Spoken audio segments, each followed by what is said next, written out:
Hello, welcome. Good to see you. Hello, Queen. Hello, Happy. No, I can and I can't, right?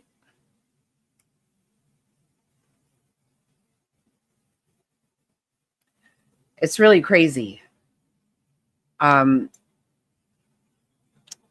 it's really too bad because, this is what they want. They want to incite something really bad to happen. And it's probably going to work.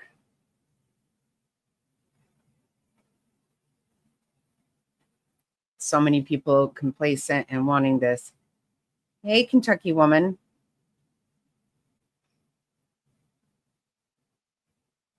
Yeah, it is. It is. And it really makes me sick.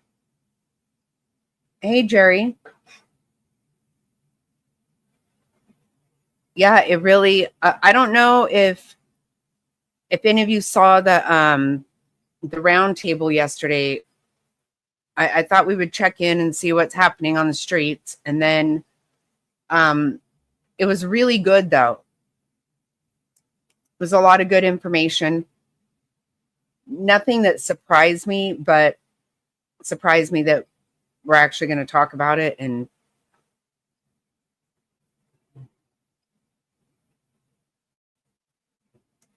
I hope not.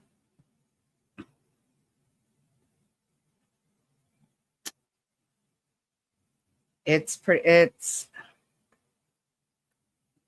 there's good information on that at that round table. Did you see it? Yeah, that was good, right?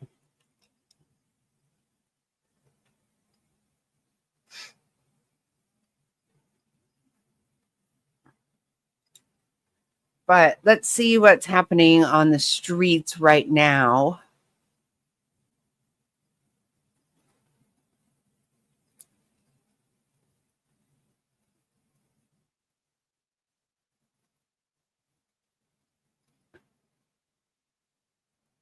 I'll see, it says live. That's the thing. Every time I'm looking at something, next thing I know, it's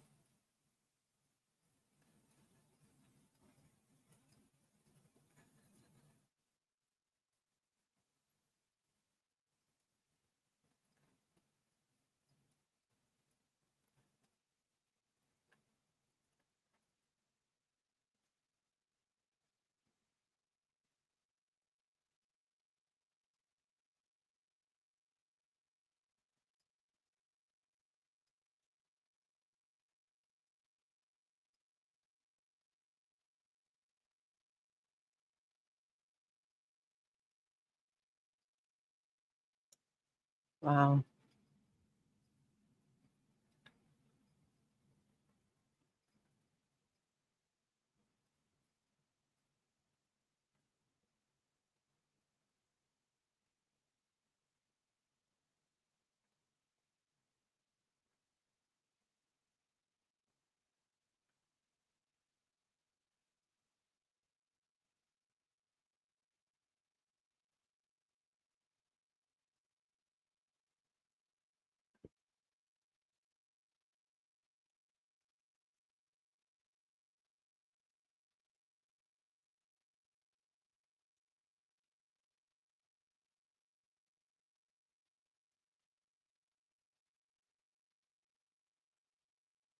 Yes.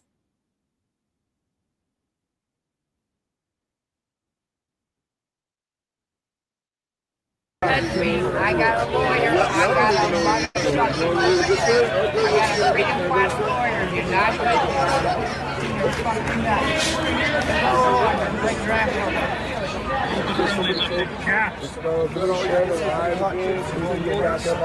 touch me. I got a lawyer. You have. It's popping out here now. You have protesters by your place. What? Oh, they're getting them. They're getting them and I can't see it. I can't see it. Get him. What are they protesting, ICE? Shoot him. I'm willing to deal with the burn in my nose. I'm willing to deal. The fact that we have politicians encouraging this shit is criminal. Oh, shit. I know I do. USA! USA! USA! USA! USA! USA! USA! USA! USA! USA! USA! USA! They ain't been shot like I have been shot. Right. Well,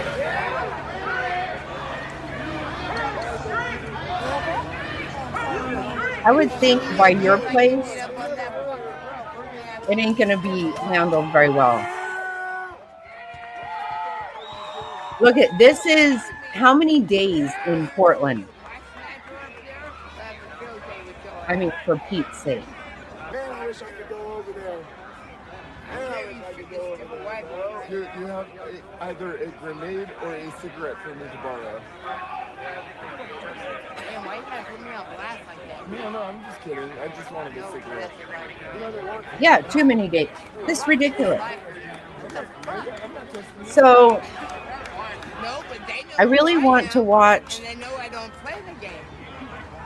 But I'll give you a cigarette. Don't put me on blast. I love you. Yeah, come walk in, Dad. We out here.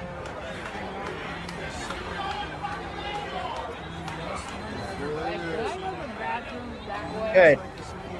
You see this gargoyle? They do, Jerry. And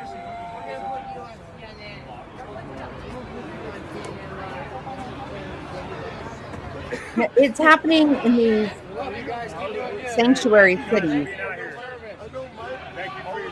because all the politicians there literally are out there with them.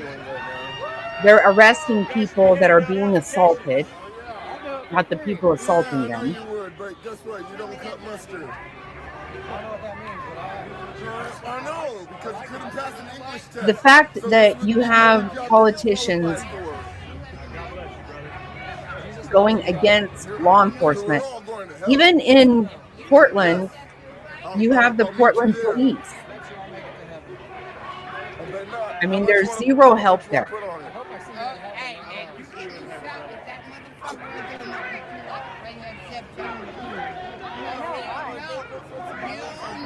Right.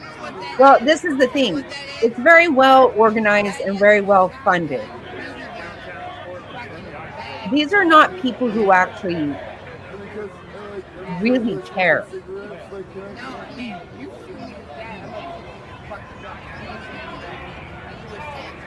And they don't even actually know what they're protesting. Actually, I mean, because you have the media, you have certain politicians that are saying that we're rounding up American citizens. I mean, it's completely ridiculous. So we sat around for how many years while Biden had he didn't just open the borders. He gave people all kinds of incentive to come across. Tread on me harder, Daddy.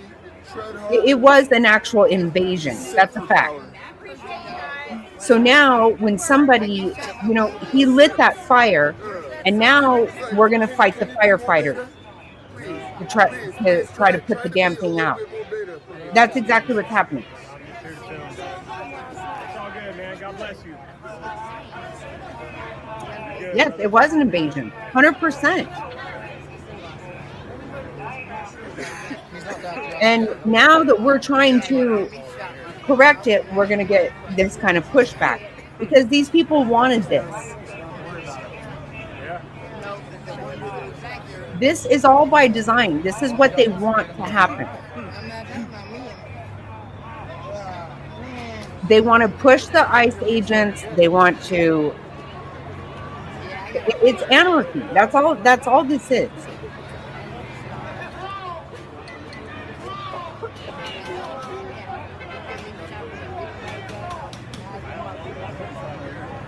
That's not it. You know,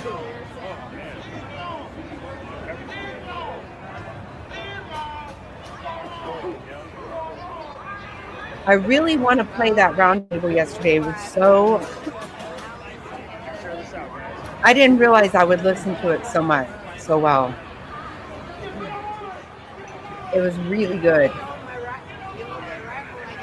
And I know one way or another I can share two different screens, and I can't figure it out. I've been watching videos and I can't figure it out.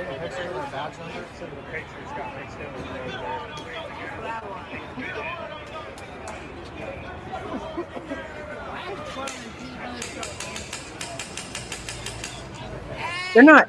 There were witnesses yesterday that said Ain't nobody over there. there's a safe house here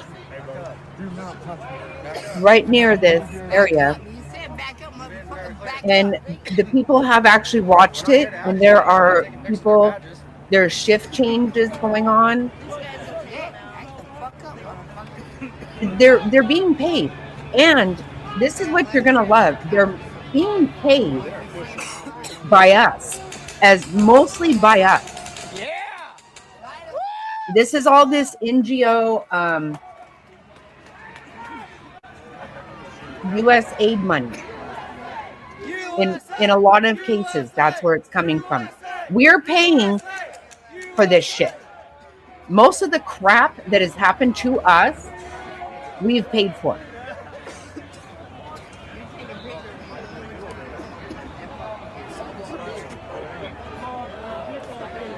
And you know, I was thinking about it. Like, I need to do a whole live on it, because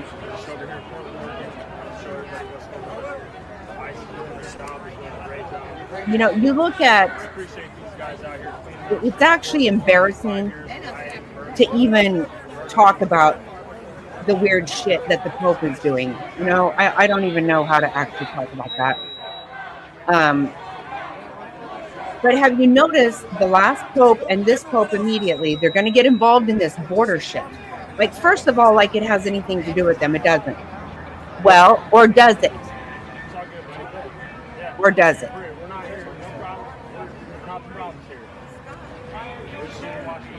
Now, I'm not going to talk about whatever weird shit he did with that thing of ice, because I can't.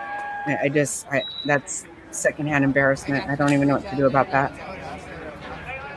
But the last two popes have gotten themselves really involved in our border issue. But think about it. The NGOs that are making a shit ton of money, that were making a bunch of money, one of the biggest ones was Catholic Charities.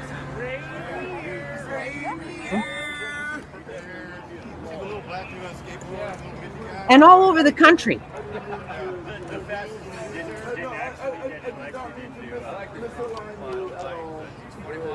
And so, again, they're getting money from us to accommodate illegals.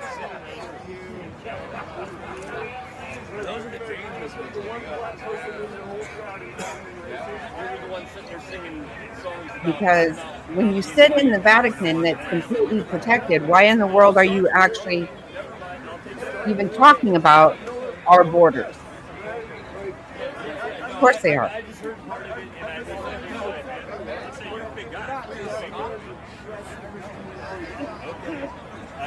Well, it does make sense if you have an ultimate goal, Kentucky woman. It does make sense. They've been working on doing this to our country for how many years? This is all part of it.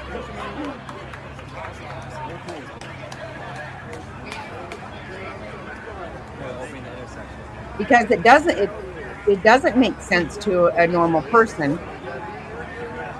You know, look at Tampon Tim's wife said when BLM was burning the city down, she kept the windows open, so she loved that smell of burning rubber, and that, you know, she loved it, right?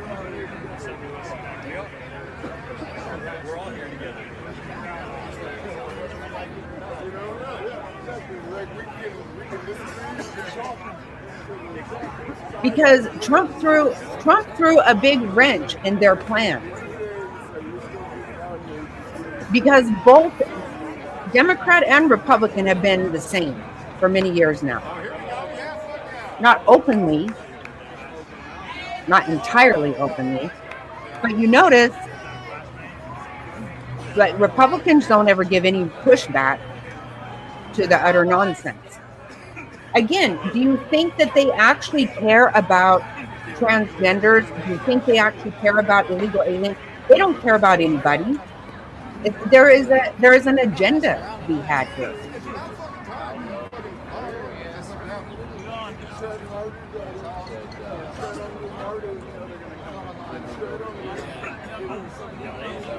Yeah, these are useful idiots. These people out here doing it, 100%, 100%.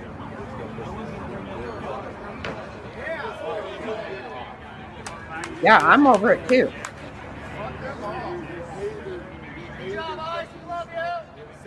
I mean, it doesn't make sense when you have somebody defending.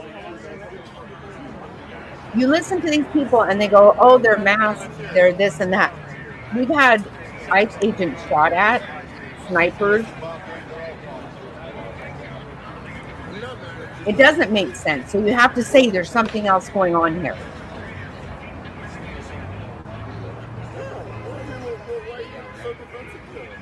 And the people out here for over 100 days doing this, they're doing it as a job. It is not because they are so concerned.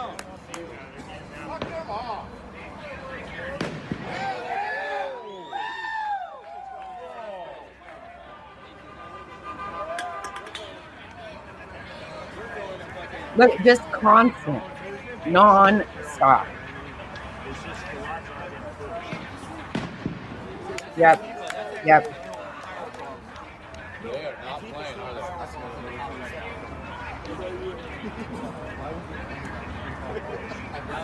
And they want to make Trump look like he is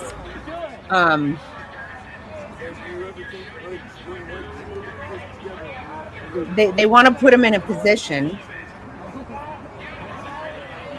to have something go on.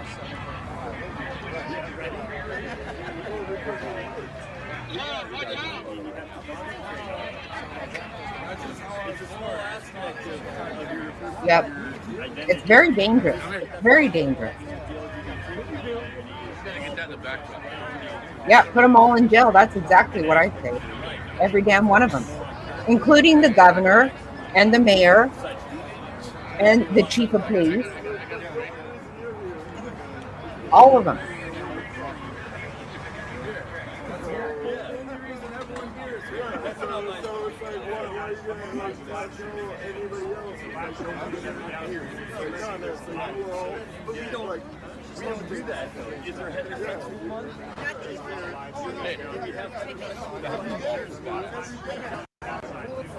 There are very evil people involved in this. Very nasty people. And these people out here are useful idiots. They most of the time don't even actually know what the hell they're fighting.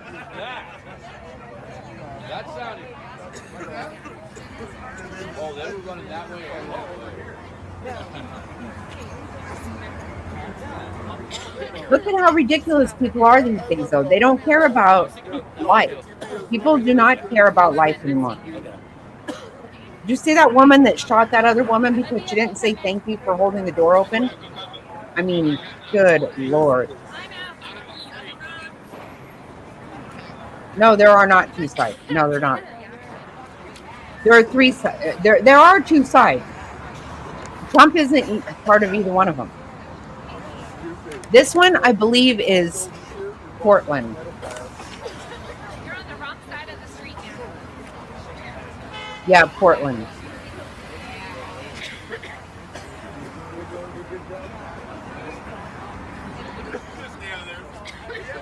The ones I found for Chicago were showing daytime, so it's obviously not live. Right, that's right, Jared. Yep. There's no difference between a Democrat and a Republican.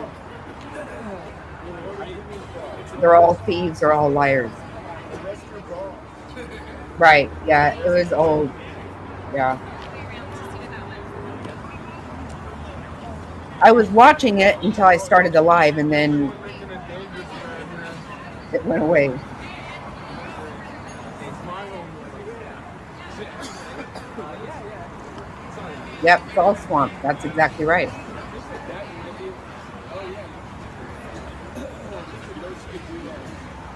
Yep.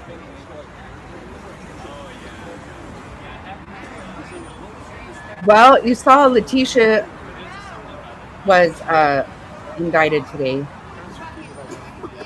I need to see a lot more of that. A lot more people.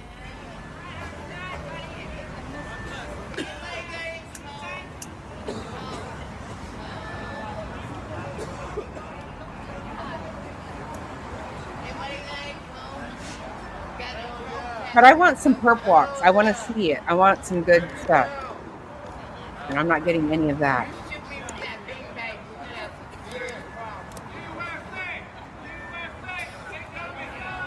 I mean, these fools throw themselves in front of the vehicles and shit. What the hell do you think's going to happen?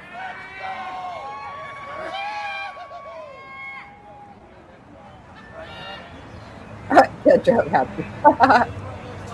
Yeah, Happy.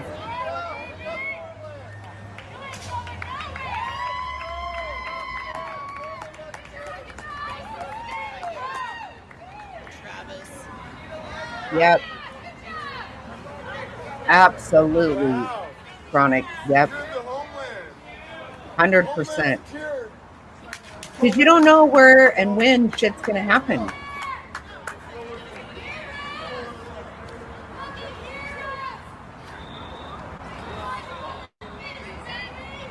I mean, can you imagine someone shoots you because you don't say thank you for opening the door? And maybe she did. I don't even know.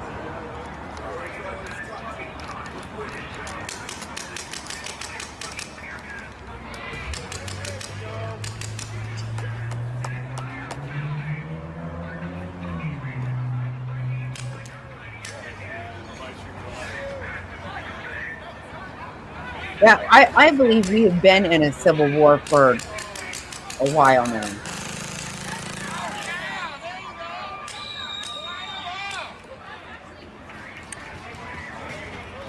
Can you imagine having to put up with this and you have all of the local authorities defending it? I mean, you honestly do feel like you're taking crazy pills.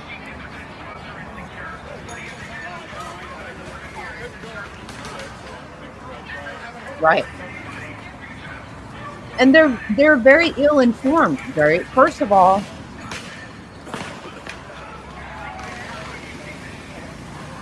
they're not just out here because they believe in what they're doing. They're out here to cause trouble, they're being paid, and they're being lied to. Majority of this is because of our media. They are the biggest, they're the most responsible, in my opinion. How many times have we heard mostly peaceful protests? How many times?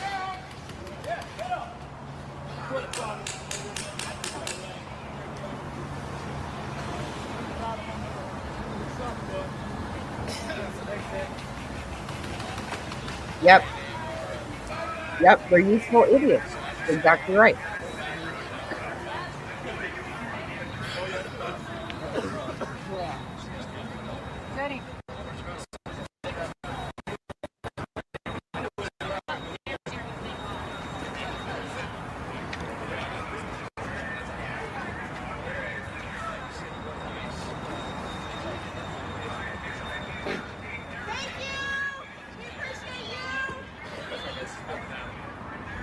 And you hear some of these idiots screaming the shit they're screaming, and I just can't. No, I went around. No, he went around too. Back up.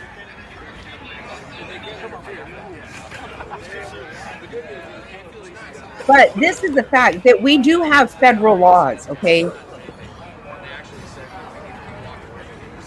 What I would love to see is some of these mayors and governors arrested.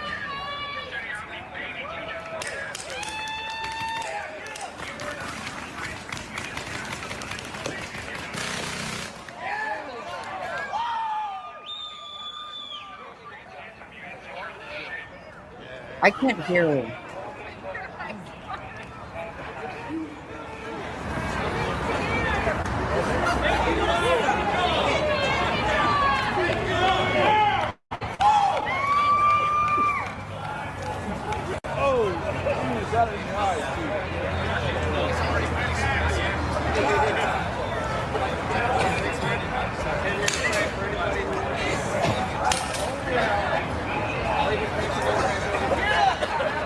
And so we have judges now that have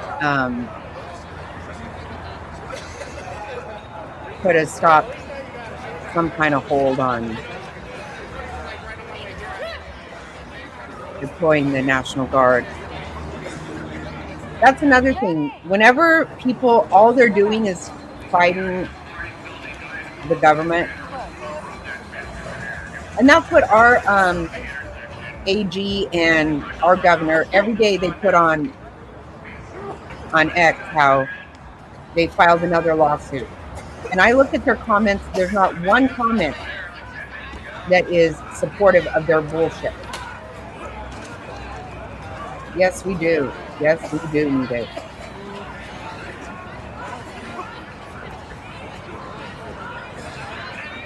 This is scary times. And look at that,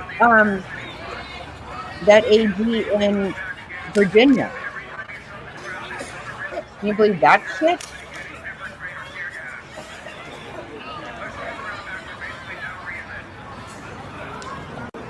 I mean, this world has gone crazy, if you ask me. It's absolutely out of control.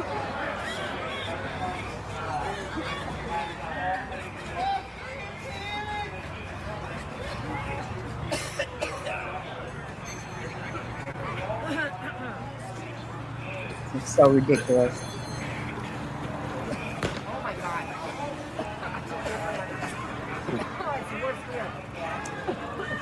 No, we do. We have a lot of answers. I mean, I think it can and will get a lot worse. But look how we are normalizing really bad behavior these days. Hey, Legs.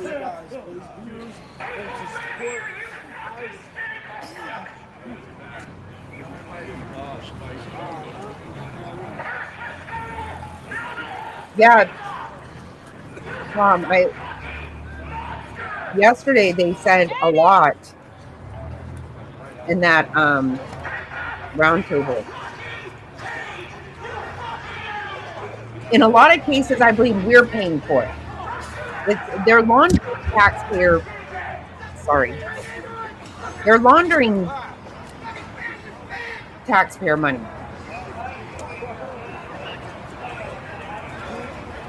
There is for yep.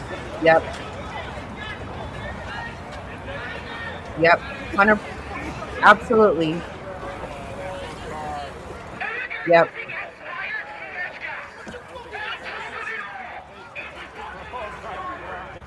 I did. I want to play some of that because it was really good.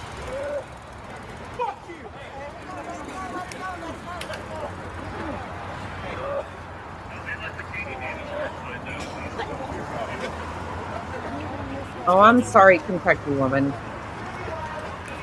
I know. I agree. It scares me too.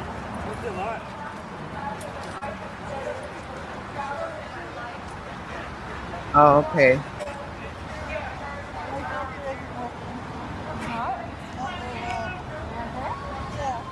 It is. It's scary as shit.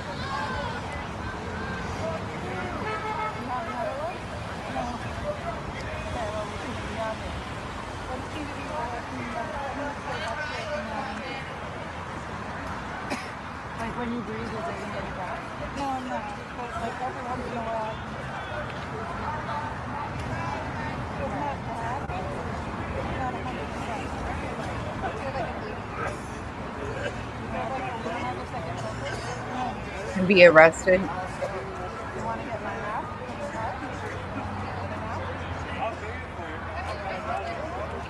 Right, they need to be arrested. I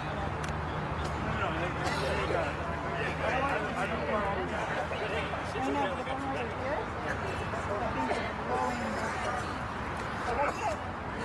going. The problem is you have the local authorities, the state authority, everybody there is supporting the lawlessness.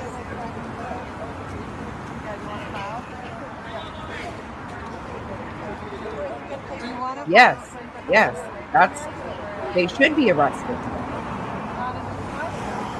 The chief of police, all of them.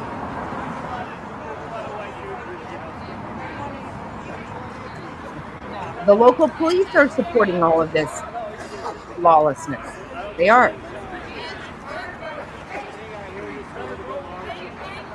It's really disgusting. It's gross.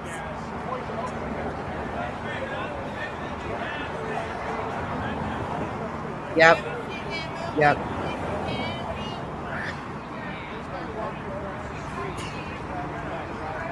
And you can't get mainstream media to be honest about it.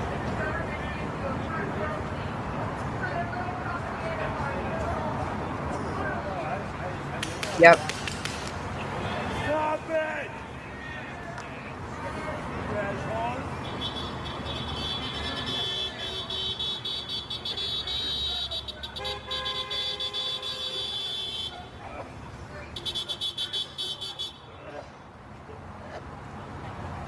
Yep.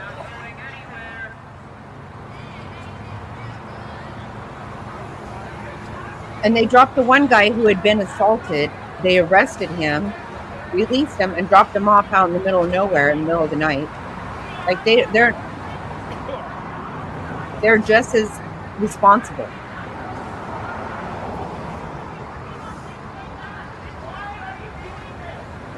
I would bet they don't, Tom. I think there are probably a lot of people who really don't want to do this. Yep.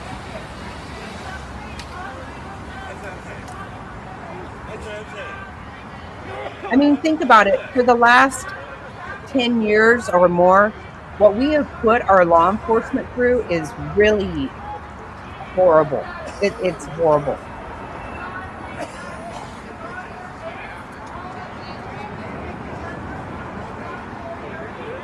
I almost can't even believe that anybody's willing to do it at this point.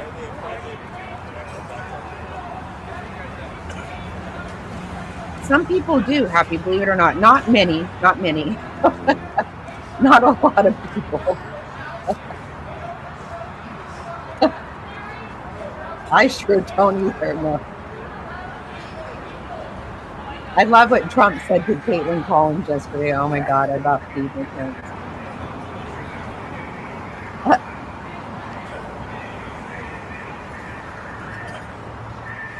And I love the way people say that she looks like Scott Pressler.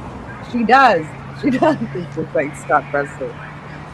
But he's a much happier person. She looks like somebody's got a piece of shit under her nose.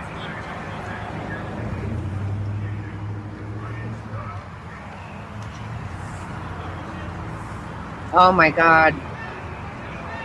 I think he is, Sonic. I think that's going to happen. I mean, who else?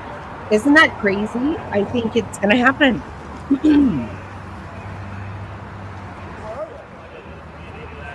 And now Adams has gone out of it. Oh, I don't. Can Cuomo win? I don't know. That's something else. I don't even know what to think about that.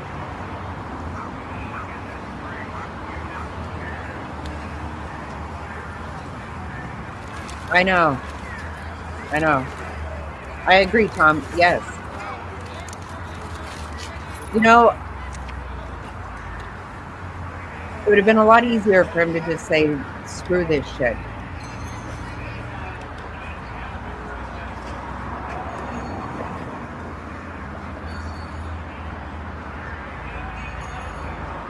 Look at somebody trying to drive down the road. Just that by itself pisses me off.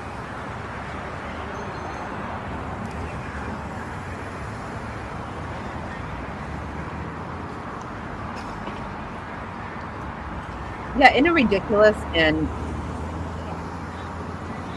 you know, obviously the Nobel Peace Prize is a bunch of bullshit. They have completely made everything nothing anymore. But they give Obama one, and you hear people talk this shit about Trump.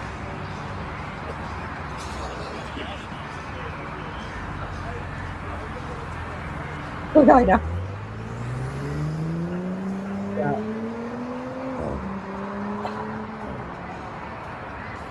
Animal Collective over here.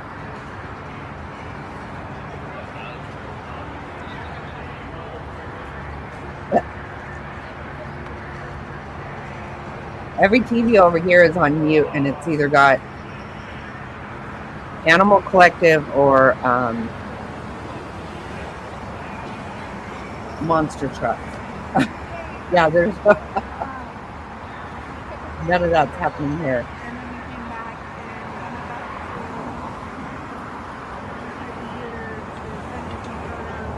Yeah.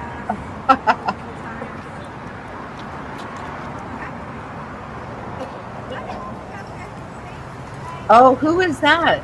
Monica, I don't know that I've never heard of that person.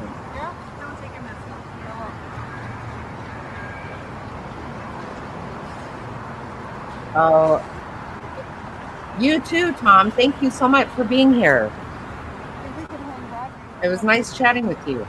Yeah.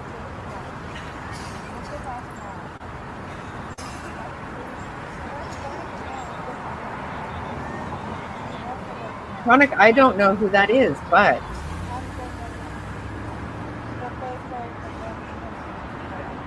yeah,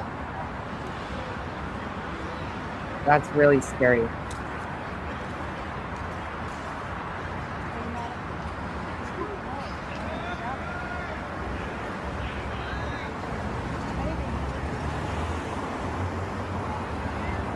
Right.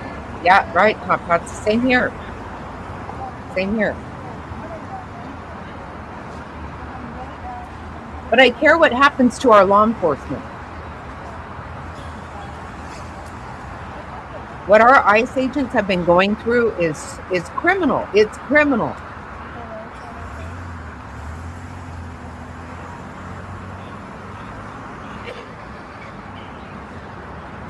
And it's criminal to just be out in the road and people can't drive through. It's ridiculous.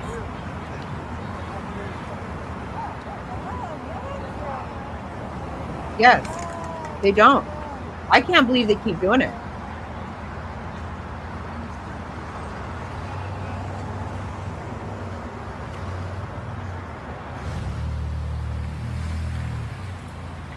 Oh, legs. I don't even pay any mind to that stuff. I don't care about any of it. I don't get involved in that shit.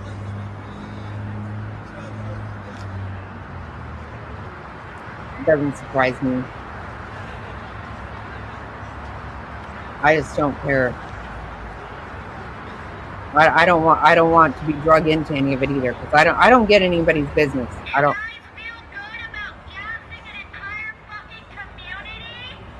Yes. Yep.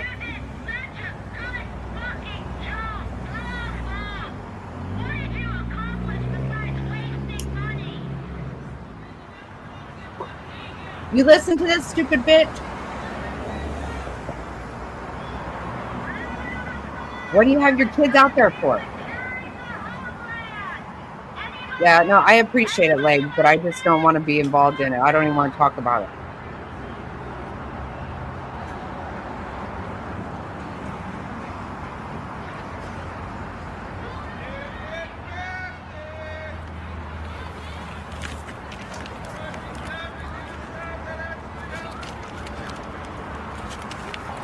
She's saying, do you feel good about gassing, I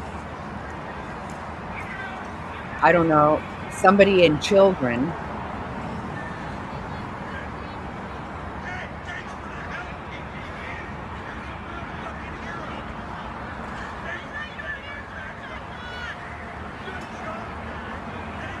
Right, right. Why do you have your kids out there, you stupid ass? And get the hell, go home.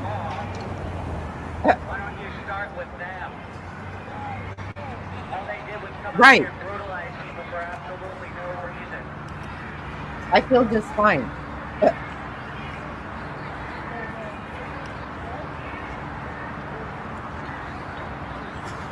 Okay, I want to put this on.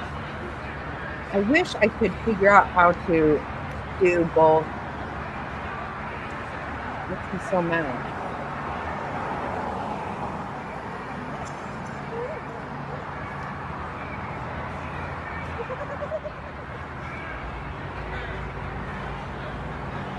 I know. No, common sense has completely gone out the damn. It's gone. I don't know where the hell it's at.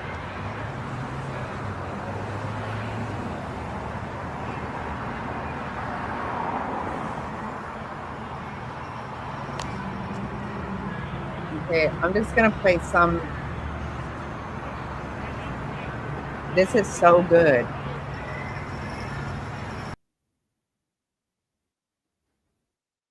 Let's see.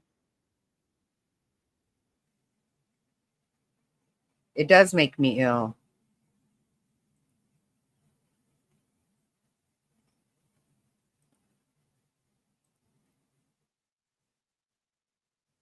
This was so good. I was so glad I watched it. Right. They're responsible. These people told them yesterday, too. They did. Meaning nothing but bad. Hold on. Accompanied by photos of specific. Let me see. Very rich countries and over there, great negotiators, and they're peace for the Middle East. It's a beautiful phrase, and we hope it's going to come true, but it's very close. And they're doing very well. We have a great team over there, great negotiators, and they're unfortunately great negotiators on the other side also. But it's something I think that will happen, got a good chance of happening. I may go there sometime toward the end of the week, maybe on Sunday, actually. Yeah. And we'll see, but there's a very good chance negotiations are going along very well. We're dealing with Hamas and many of the countries. Okay, that played out well, didn't it? Yes, yes, yes, yes. Again, I get really discouraged about the fact that I don't think anybody over there wants to stop. But what he's done is really awesome. It's amazing. Okay. Governor and the mayor of, as an example, you could say of Portland, and you can say certainly of Chicago. It's not lawful what they're doing. They have to be very careful. In addition, 2 weeks ago, a radical left terrorist in Dallas conducted a sniper attack on a local ICE facility, killing 2 people and leaving behind a note that read, "Hopefully this will give ICE agents some real terror." That's bad. This attack came the very same month that Charlie Kirk was assassinated by a far-left extremist who inscribed the words, "Hey, fascist, catch," meaning catch the bullet, onto the bullet shelf itself. The epidemic of left-wing violence and Antifa-inspired terror has been escalating for nearly a decade. At universities, Antifa has organized riotous mobs to attack campus speakers. I see it all the time. And these are agitators, anarchists, and they're paid. And you'll find that out. You'll be finding it out very soon. You should see what we have on these people. These are bad people. These are people that want to destroy our country. We're not going to let it happen. They've used armed gangs to assault local police in cities nationwide, and they've attacked journalists reporting on their crimes. So the journalists that report on their crimes, don't worry, you're very safe. I hope that's not going to turn you around, but they have been very threatening to people. But we're going to be very threatening to them, far more threatening to them than they ever were with us. And that includes the people that fund them. Probably some of the people I know, some of the people I dine with. But if they do, they're in deep trouble. So we're going to be looking very strongly at the people that are funding these operations. When you see the signs, and they're all made out of a beautiful, beautiful paper, beautiful, nice, stiff, very expensive paper with beautiful wood handles, all the same color. They come from very expensive printing machines. These are not people that write out their signs in a basement that believe in something. These are paid anarchists. At least 3 of these courageous journalists. Hey, I just want to say Marco Rubio is killing it, man. I'm loving that guy. He is my favorite of all the cabinet.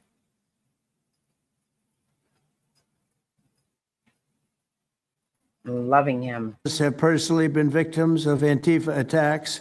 Andy No has been repeatedly beaten by Antifa thugs for his work in cruel. And Andy is a very serious person too, I have to tell you. I've been watching him for a long time.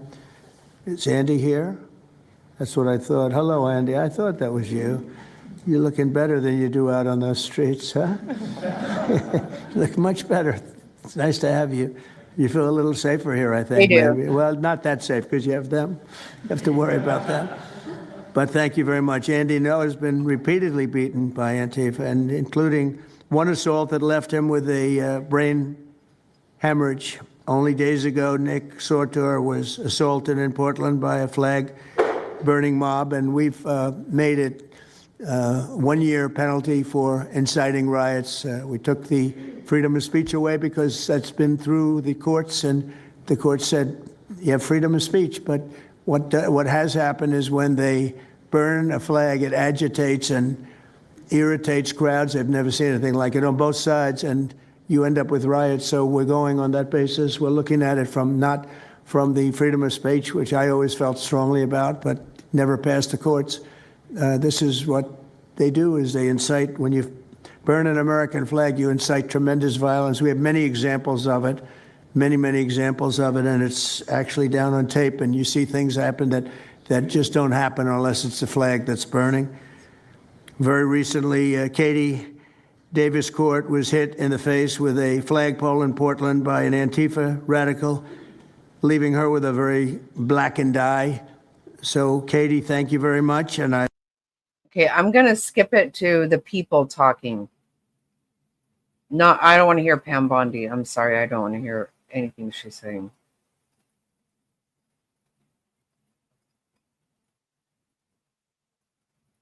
I don't even want to hear Kash Patel. Okay, yeah. You got to hear from the people on the streets down there. It's good stuff. Yeah, I don't want to hear Pam. Yeah, Kash and Dan actually look like different people. They literally look different. It's driving me crazy. something, feel free. You can say it in front of a fine group of people, also journalists and reporters. Do you want to start? Sure. Go ahead. Absolutely.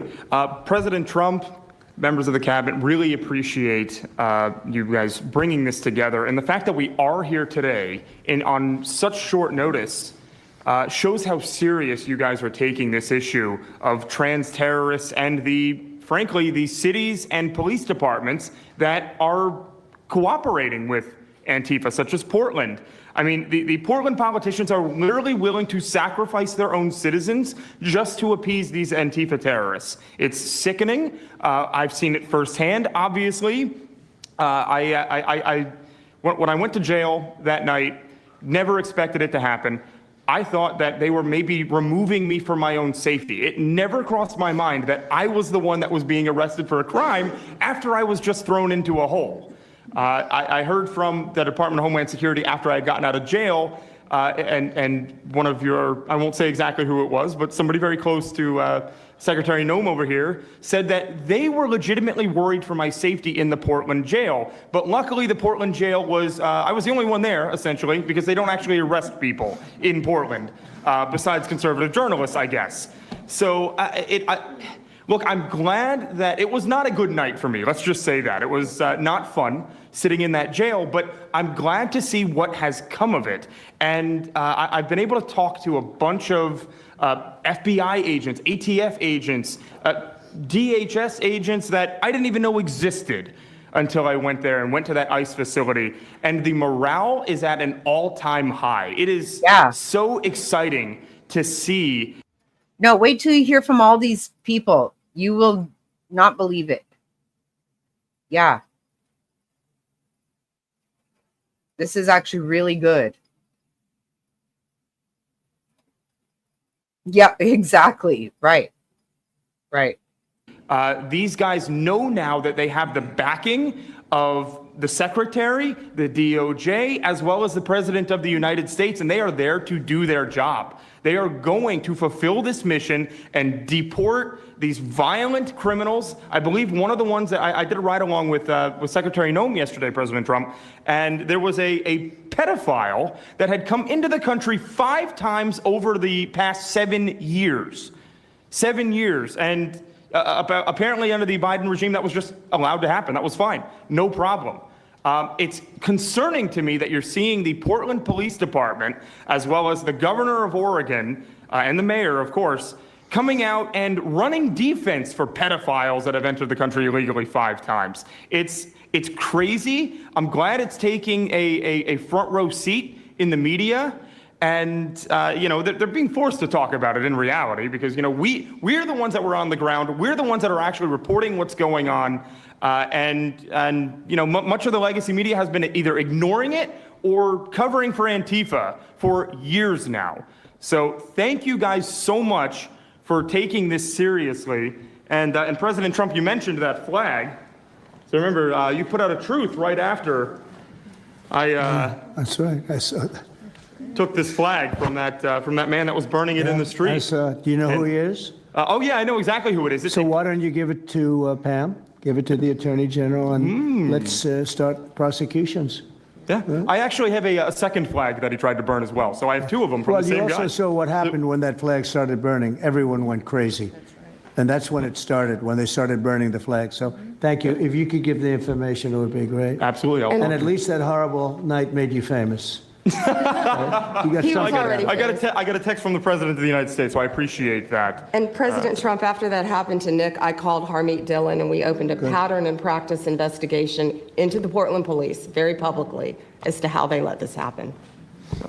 Thank you very much. Thank you, sir. Thank you. Mr. President, Brandy Cruz, you're going to hear us be very fired up today, and you can tell, and it's because some of us have been covering Antifa for 15 years and have never had anyone in a position of authority even acknowledge their existence. And I'll also tell you that I think that had you not done, the single most powerful thing you've done to deal with this scourge has been acknowledging that Antifa is a real thing. I genuinely believe there would be people at these tables who would be dead today and would have been killed in Portland had you not called them a terror organization and said we're going to bring the full weight of the federal government to bear. I talked to Katie Daviscourt in Portland the other day. She'd been assaulted all summer. And she said the same thing, that it seems quick to violence as soon as you made that designation.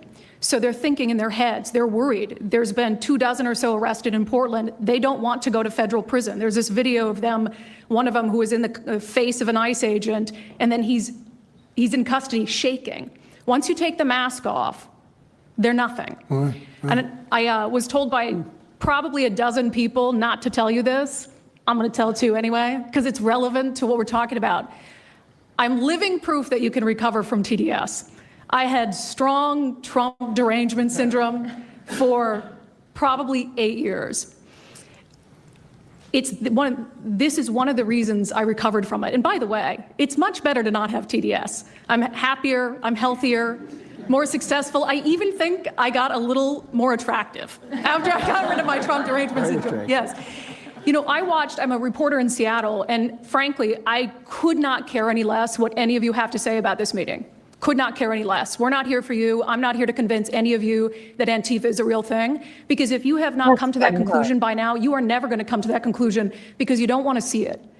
And you're going to go and you're going to say it's a bunch of right-wing conservative influencers who are here spinning a tale. I was one of you. I was a mainstream reporter in Seattle for 10 years. I was a TV reporter on the streets doing my job, and I was still assaulted by Antifa. So it's not about being conservative. It's about people who go there and show what they're doing.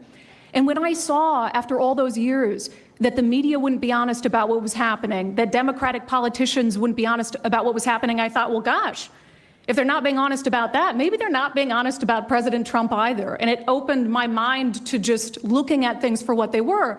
And now I find you quite funny, actually. Now it's like I said, I'm much happier about it. But, you know, for me, again, I could not care any less the stories that they go to print. This is what I care about. We have 3.5 years.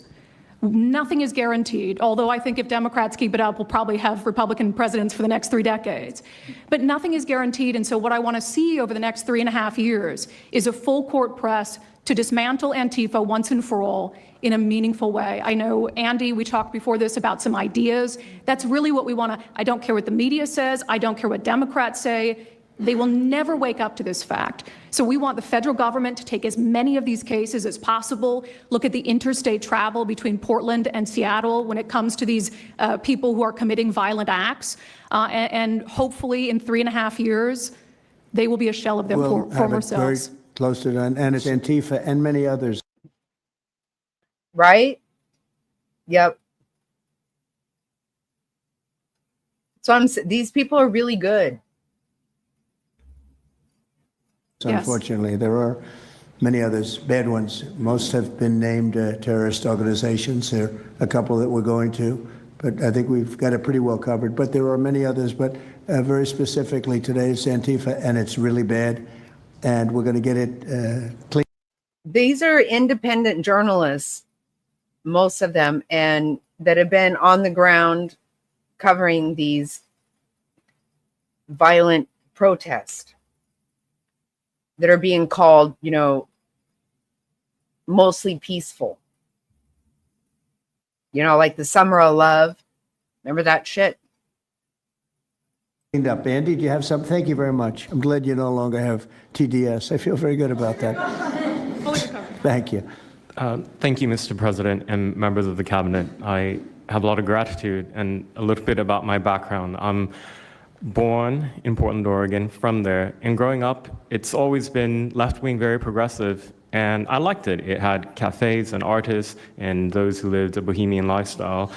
And in 2016, I was a graduate student at Portland State studying political science. I was an editor at the student paper there, a very progressive paper, and I was assigned to cover the election night demonstrations. Well, the elections night protests turned to riots, 3 days of violent rioting in Portland, and it was the first time that I saw groups dressed in black with their faces covered. This was 4 years before COVID. Some of them were waving the black flag of anarchism, some the red flag of Marxism, and within seconds they would ravage one street to another, to another, to another.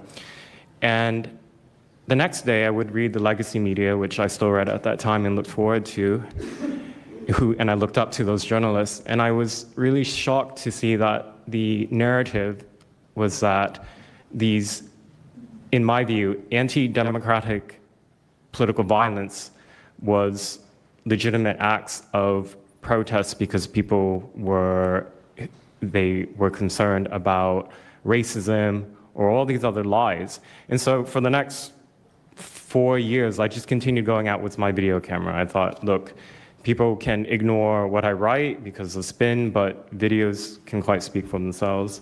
And in 2019, it led to me nearly losing my life. I was covering another Antifa protest turned riot. At that point, had been routine in Portland.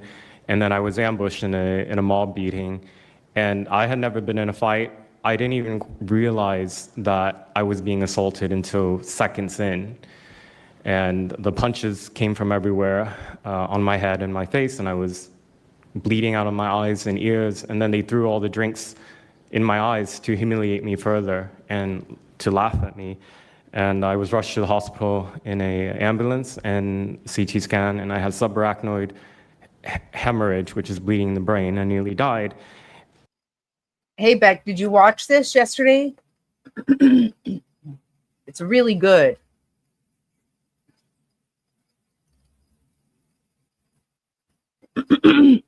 Sorry.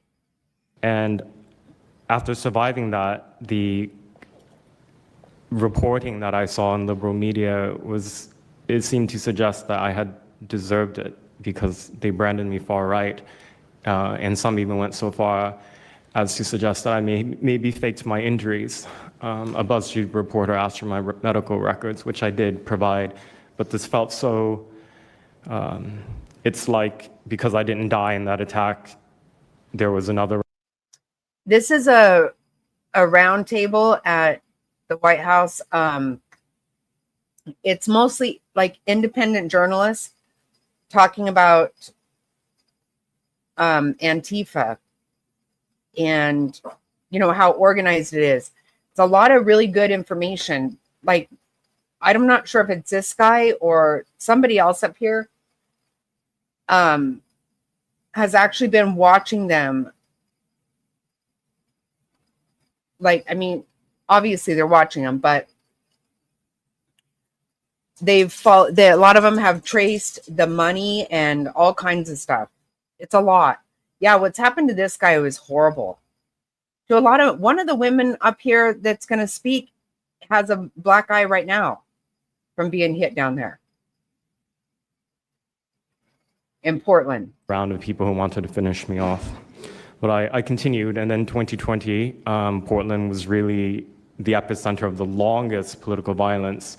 Those months of riots, I was on the ground, undercover, and there was an assassination there. There was a supporter of Donald Trump named Aaron Danielson who was shot dead by a self-described Antifa member who then fled out of state and died in a shootout with U.S. Marshals. In 2021, I returned undercover, naively thinking that enough time had passed, and was chased through the streets of downtown and beaten, nearly choked out. The person who was trying to choke me out held me so tightly that I had the blood, the vessels in my eyes burst. So one of the symptoms were my eyes were completely red after that, and I was hospitalized. So thank you so much for acknowledging Antifa and for directing your administration to treat them as domestic terrorists. It's going to be really challenging because how they organize is that they are decentralized, autonomous, and they operate on deception. And we're still to this day told that they don't exist, that it's a figment of our imagination. I think the DOJ could look at federal conspiracy charges. The state of California and San Diego County last year broke up an Antifa cell in San Diego. And I think maybe perhaps the State Department should designate Antifa, its international arm, as a foreign terrorist organization, FTO. So thank you so much for this invitation, Mr. President. Thank you very much, Andy. Great. That's a rough time you had, huh? So the chokeout was almost the end, you felt? Yeah, that was my only near-death experience in my life, and I'm quite shaken when I think about it now. It really feels unbelievable to me that on the streets of America that this type of violence against citizens could become so routine and accepted and cheered on by people.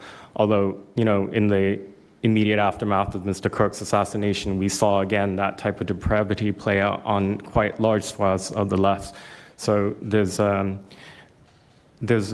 deep sickness that's in this country right now, and it pains me a lot to acknowledge it. Yeah, the amazing thing is you look at Portland, and you see fires all over the place. You see fights and, just violence. It's just so crazy. And then you talk to the governor, and she acts like everything is totally normal. There's nothing wrong. It's almost like, are you waking up from a dream or something? You see it on your network. You see it all over the place. And it's so bad. It's so crazy. It's like the movies you see for the kids, I guess not only the kids, adults also, where you have these bombed out cities and these bombed out people. It's like worse than that. I don't think they could make a movie as bad. And then the governor will get up and say, I don't know why they're coming here, It's such a wonderful place. And the amazing thing is the people want us to be there. The people, when they get the real people that live there, many of them have left, but the real people want us to be. The same thing in Chicago. So they've had 60, 70 murders over a short period of time. Murders, people that got shot. They've had hundreds of people shot. And then a guy like Pritzker, or this low IQ mayor, gets up. I mean, he got up, he's got a 5% approval rating. And the people are all against him. They want people to come. Beautiful black women are wearing a MAGA hat last night on television. Beautiful people. And they said, we don't care who comes, just stop the crime. They don't care, frankly, they don't care if it's National Guard, military. Send in anybody you want, stop the crime. And they're afraid to go out. They can't even go out. And then a guy like Pritzker, think of that. 50, 60, 70 people over a short period of time murdered, actually murdered, mostly gun violence, but knives, but gun violence. Well, I think there's even more than there's obviously more people than we know. And I think it was a really good, the way he said, some of these people are people I probably have dinner with, but too bad. I think he was, in a way, letting people know. But because it's a lot more than what we even know about top hats. And let me tell you, in most cases, it's us. We're the ones paying it. They are laundering taxpayer dollars. That's happening. Most of the horse shit that we're living with, we are paying for. Because we have extremely corrupt politicians.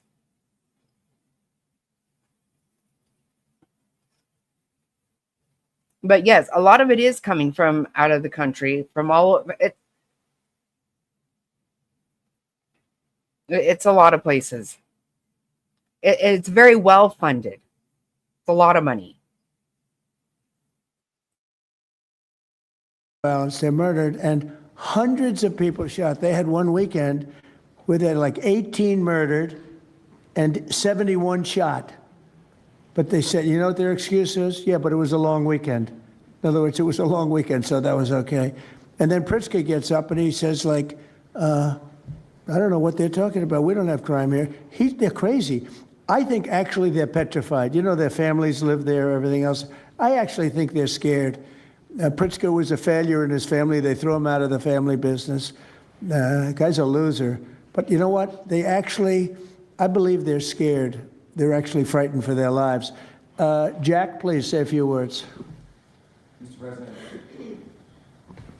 Mr. President, thank you so much for having us here today and holding this roundtable. Antifa is real. Antifa has been around in various iterations for almost 100 years in some instances, going back to the Weimar Republic in Germany. And it's now been just under 1 month since we saw a far leftist murder Charlie Kirk, and we saw thousands upon thousands of people, other far leftists and people in positions of authority, people like nurses and pilots and doctors and HR departments celebrating the death and the murder of Charlie Kirk. This sickness that's out there is absolutely real. And Mr. President, thank you for mentioning the fact that one of the bullet casings read, "Hey fascist, catch" on it. One of the other bullet casings right next to that had Bella Ciao written on it. Now, Bella Ciao is a song that is known in Antifa circles as the international anthem of Antifa. And all of us around the world, around this room that have studied Antifa, we're very familiar with these symbols. And Mr. President, I think the situation is getting worse. When you look at people like Luigi Maggioni in his 20s, Thomas Matthew Crooks, of course, who took a shot at you, sir, the ICE shooter in Dallas, and now this Tyler Robinson, we're starting to see a pattern of more and more murderous violence. And this same violence is not just random. It is targeted assassinations, which are getting worse. And every single one of us in this room that goes out there and obviously you as well, sir, and all the staff, we are now under that threat every single day. And working there at Turning Point USA, and I've spent just about the last month out there in Phoenix with Erica, with the family, with the team. And I will tell you this, Mr. President, even though going through something like that, which is an absolute nightmare, and people say, you know, what was it like to speak in front of all those people? It was horrible. Every second of it was horrible. But we're not going to quit. And Turning Point USA is continuing the tour that Charlie was on. We had 6,000 people when we went back to Utah. We had 5,000 people last night in Montana, if you can believe that. We are continuing to organize on campus. We are getting more and more people coming out in the face of this threat, knowing what happened to Charlie.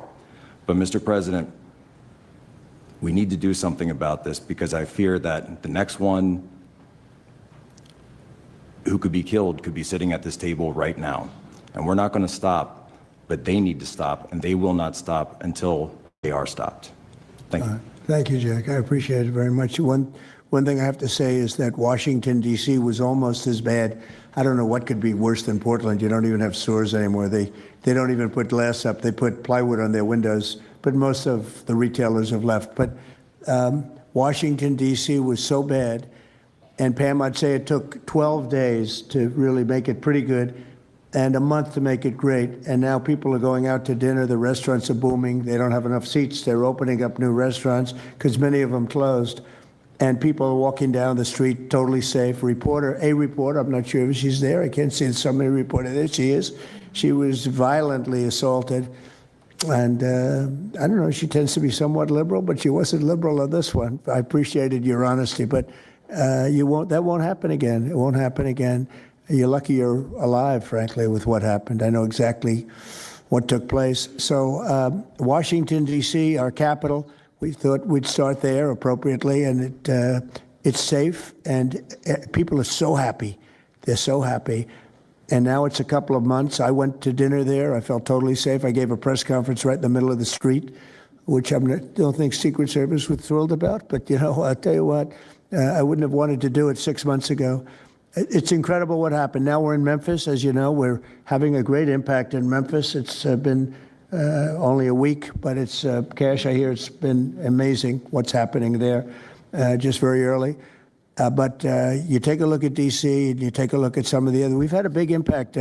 What we haven't said, because Pritzker said, well, crime is going down in Chicago. Well, 5 months ago, Cash went to Chicago with a lot of FBI agents just to prepare it, so that we went in with, I guess you could call it a surge, call it whatever you want, but would be even more effective. And we're going to be doing that, and very, very strongly doing that, because Chicago is a very unsafe city. It's a great city. What's that raging? Ask away, girlfriend.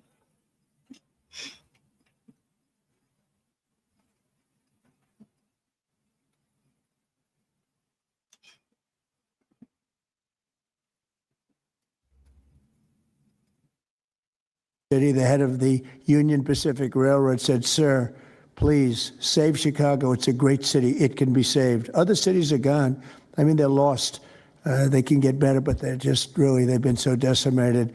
But I'm so proud of what they've done so quickly in D.C. And it's taking place quickly in Memphis, where we were asked to go by the mayor and by the governor. And it's really incredible what we can do and how fast we can do it. Let's go for two more. Would you like to go? And then Katie, you'll go. Okay, please. Yeah, thank you, Mr. President, for having us here. And, you know, not to sound like a broken record, but it needs to be said that Antifa is real. Yeah. It's real. It's a threat. I just saw them last weekend over in Portland while they're causing mayhem over there. And they're definitely, they've been trying to make us sick. And it's been working. I don't know about certain areas or what, but I do know they're not trying to stop anyone from being sick. They're actually literally trying to make us sick.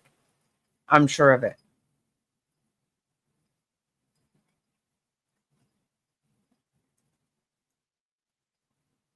I definitely don't trust whatever the hell they put in that damn vaccination.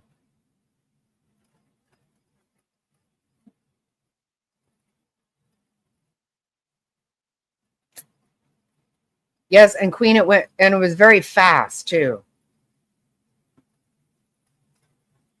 Yep. I think our food, our water, I think everything.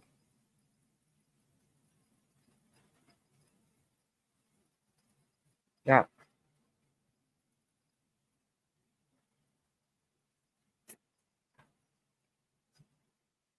Yep. Exactly right. Getting everybody hooked on drugs, and we've done everything to make everybody stupid and sick.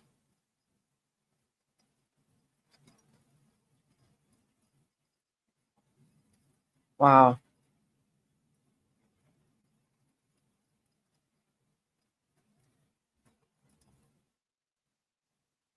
No, what they're doing, our schools, everything. They went after everything. They had to go after the schools because you have to make everybody so stupid. Mm-hmm. Yep, I believe it. I do. I don't. I don't trust shit.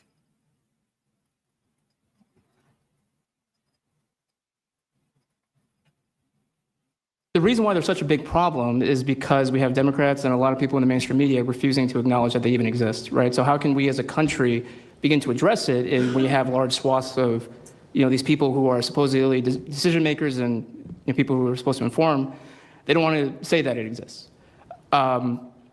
Because the common argument is like, well, they're not a real organization because there's no national leadership, they don't have a national headquarters, so how can law enforcement go after a group that doesn't exist like that? Well, law enforcement goes after criminal groups that organize to rob banks or do smash and grabs. They don't have a registered LLC, they don't have official membership cards, they don't have a business address, but law enforcement still goes after them because they're working as a group. These people don't just show up, randomly at the same time to do the same thing, dressed in a very similar fashion, espousing the same ideology. And they say, well, it's an ideology. It's like, well, yes, it's an ideology because there's people alive, present, that believe in it, and they're acting on it. And so I've been very well aware of what Antifa's been doing. I was very busy during the riots in 2020. That was probably my most exposure to them prior to this year. I've been at the ICE facility at Broadview. I'm originally from the Chicagoland area, unfortunately, but that's where I grew up around. Like I said, I was in Portland. I was covering the riots in Los Angeles as well. And probably one of the most disturbing parts about that is, in addition to Antifa being present, they were tagging the streets with CJNG, which is Cartel Jalisco Nueva Generación, which is a cartel. So you have these people who are working basically in concert with other terrorist groups to say that we're here, we're present, and we're gonna attack federal agents and people who are gonna expose what we do. And so, to be clear, political violence, same political violence that we're seeing in this country, is not a both sides issue. I was, I was at Charlie Kirk's memorial in Glendale recently. Conservative gathering, totally peaceful. It was the most peaceful gathering that I've been at. Every other time that I've been covering violence in the streets, just this year, forgetting. Yeah, guess what? There wasn't one person arrested at the Charlie Kirk Memorial. Not one person. You cannot have a sporting event. You cannot have anything like that happen and nobody get arrested. Not one person was arrested there.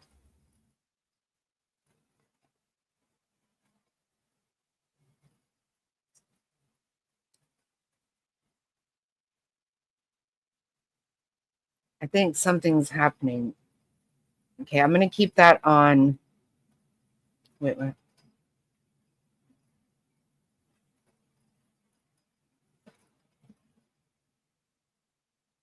Wow.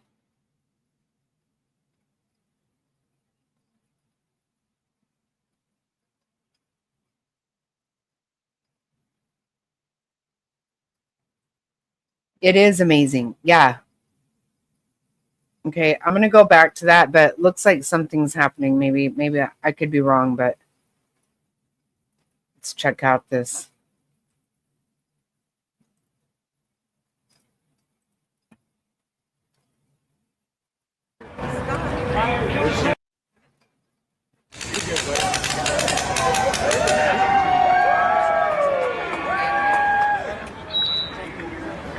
I got shot 3 times already. I told us. Well, they didn't tell me I didn't fucking climb the line. Are you before? Yeah. You mind if I say no? Okay, my bad. I apologize. No, you can come. I don't know. Okay. Oh, no, you're good, man. You're good. I just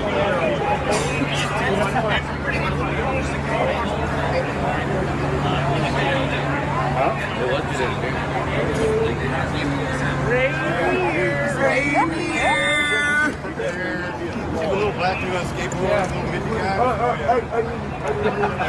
The fastest didn't actually get it like you did do. I like what are you watching this? I just heard you singing your anti-white guy. I see that it's and it's contrary black people shadow racing and out. 5 o'clock shadow. Anytime you got those are the dangerous ones.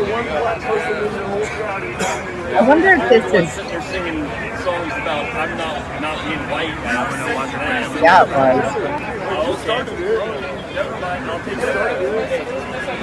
No offense. No, I just heard part of it, and I just like you say you're a big guy. Okay. I have to call me. Yeah, it was. And I'll take that back. Good. No worries, bro.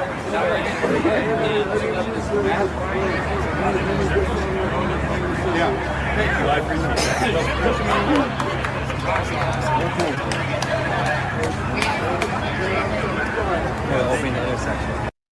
Well, it says that it is. Some of the live stuff I know, some of it that says it's live, I know it's not because it's showing daytime. That's not true. But, all right. I just thought maybe something was happening. It looked like it. I'm going to get back to this. This is really good, don't you guys think? This round table? Just this year, it's always been from left-wing people, radical left-wing people. And it's not even just Antifa anymore. The shooting that happened in, the defensive shooting that happened in the Chicago area, that wasn't someone dressed in black bloc. That was just somebody that had taken upon themselves to go out and try to interfere and ram federal vehicles. So people are becoming more and more radicalized, and it was to be expected, unfortunately. And the reason why we're in this position today is because after I was done covering the riots, I was at the border from the San Diego sector all the way down to the Rio Grande Valley sector, covering the border crisis month after month. And we all knew the solution to that. We all knew why it was happening. It's because, well, it's racist to have a border. It's like, well, actually, it's not, but okay. And so it required you to come back into office and to fix the problem, but it's no longer just a border issue. It's a nationwide issue, and that's one of the reasons why you got elected back into office, because thankfully the American people said we're not going to deal with it anymore. But unfortunately, there's a lot of people, as we've seen, who are willing to take to the streets to do violence. And that's a scary thing, because typically when I was in 2020, I was covering Minneapolis, Los Angeles, Portland, Seattle. I was over in Chaz, and that was to be expected. But now, because the issue of immigration, illegal immigration, is so widespread, riots can happen anywhere. Attacks can happen anywhere. So that's why it was weird kind of going back to my home state to cover this violence. I mean, just after the Dallas shooting, they were chanting outside Broadview, shoot ICE, shoot those, efforts, shoot those efforts. So I'll just leave that. Thank you so much again for having this. This is very dangerous. We don't work for companies that have billions of dollars. We're running and gunning often on our own. We became friends. A lot of us are friends because we would see each other all the time, and we became friends because we wanted to have someone watch our back while we're out there. Because like I said, we're just out there. And but we'll continue to do it because it's an important topic. It's an important issue. The American people deserve to know what's happening in these chaotic situations, and we're more than happy to do it. So thank you, sir. Great job. Thank you very much. Katie, please. Hi, Mr. President. It is an honor being here today, and I first wanted to start by thanking you guys for designating Antifa a terrorist group. It's exactly what this group is. It's a long time coming. I'm an investigative journalist from Seattle. I work for the Post Millennial alongside Andy No and Jack Posobiec. I have been infiltrating Antifa cells in Seattle and Portland for the past decade. I know their inner workings, and Antifa uses extreme political violence to crush the civil rights of their political enemies and believes that violence is justified by any means necessary. But today, I want to focus on what is happening in Portland at the ICE facility. I've been covering this for the past 4 months, and this is a call out to corporate media who has completely ignored this story or has falsely reported on it. This is nothing short other than a sustained attack on the United States, which is being supported by Democratic elected officials. The Portland Police Bureau has completely abandoned several blocks outside the ICE facility, giving away their jurisdiction to a terrorist group who has spent the past 4 months harassing, assaulting, and intimidating anyone they perceive to be against their cause. Not only have federal agents been relentlessly assaulted for more than 100 consecutive days, black-clad anarchist militants concealing their identities behind black facial coverings have been assaulting reporters just for trying to cover their crimes. Today, I am sitting here with a black eye and a concussion after being violently hit in the face with a metal pole while reporting outside the ICE facility just this past week. After the attack, I immediately went to three Portland police officers who refused to detain the suspect. I took the time to chase down the suspect in the streets, had her held for 35 minutes. I was waiting for Portland police to come, and they never came. Then that's what opened to my eyes to what this group is actually doing. I watched 20 Antifa militants help my assault suspect escape into an Antifa safe house that is 1 block away from the ICE facility. And this safe house is where Antifa affiliated protesters are conducting paramilitary operations. It's where they're arresting, they're showering, they're eating to continue this occupation. I have staked out this safe house and have observed shift changes. This group is highly organized. It is being funded through mutual aid groups, and they have no. See, this is the one I was talking about. They're just like going to work. That's what they're doing. Yeah, I would love to go to the bowling alley.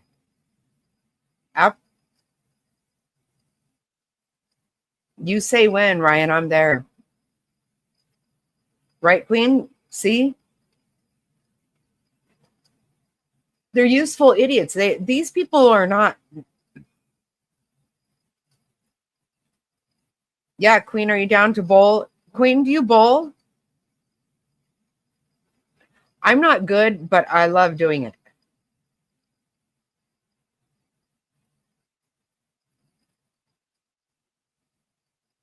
Oh, yeah.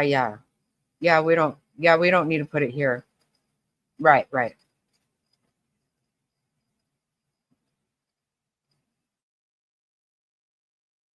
Plans of stopping. Residents living across the ICE facility have been held hostage by Antifa. They're begging for federal intervention. The city refuses to help, and they want you, President Trump, to come in and restore law and order. I want to stress the importance of taking this situation seriously, because when I first started reporting on this occupation, I went undercover in Black Bloc. I talked to these Antifa militants. I lasted for about a month. They believe that ICE agents are the Nazi Gestapo who need to be killed. They told me that directly, and I think that if this situation is not taken as seriously as it is, it's just a matter of time before someone gets killed. And thank you for having me. Thank you, Katie. That's pretty incredible. The only question nobody can answer is why. Why are they doing this? They're like insurrectionists. They're terrible people. But you really wonder why. Why are they doing it? What What are they gaining other than they're obviously paid? They're paid a lot of money. Go ahead, please. Mr. President, if I can answer that question, the reason why they're doing it is because the same media that's sitting in this room with us has declared all of us at this table Nazis. Hey, okay, you sent your number there. I will put it in my phone. Nice. Yeah, let's bowl. Faux show. And fascists, and they've been doing this for years. This is why Antifa feels emboldened to attack us. Now, almost every single person at this table has been threatened with a steel bat. We've been assaulted, we've been harassed, we've been threatened, and that is in huge part due to the media. So my message right now is for you guys, because 2 years ago or back in 2020, by the way, I was censored for my reporting on Antifa here in Washington, D.C. You were talking about how safe it is now, Mr. President. It wasn't so safe back then. Back in 2020, I watched as a father was being mobbed and surrounded by Antifa members as his terrified, crying children looked on and the police here did nothing. I watched as a woman had her hair violently ripped out of her skull simply for waving an American flag on the streets of Washington, D.C.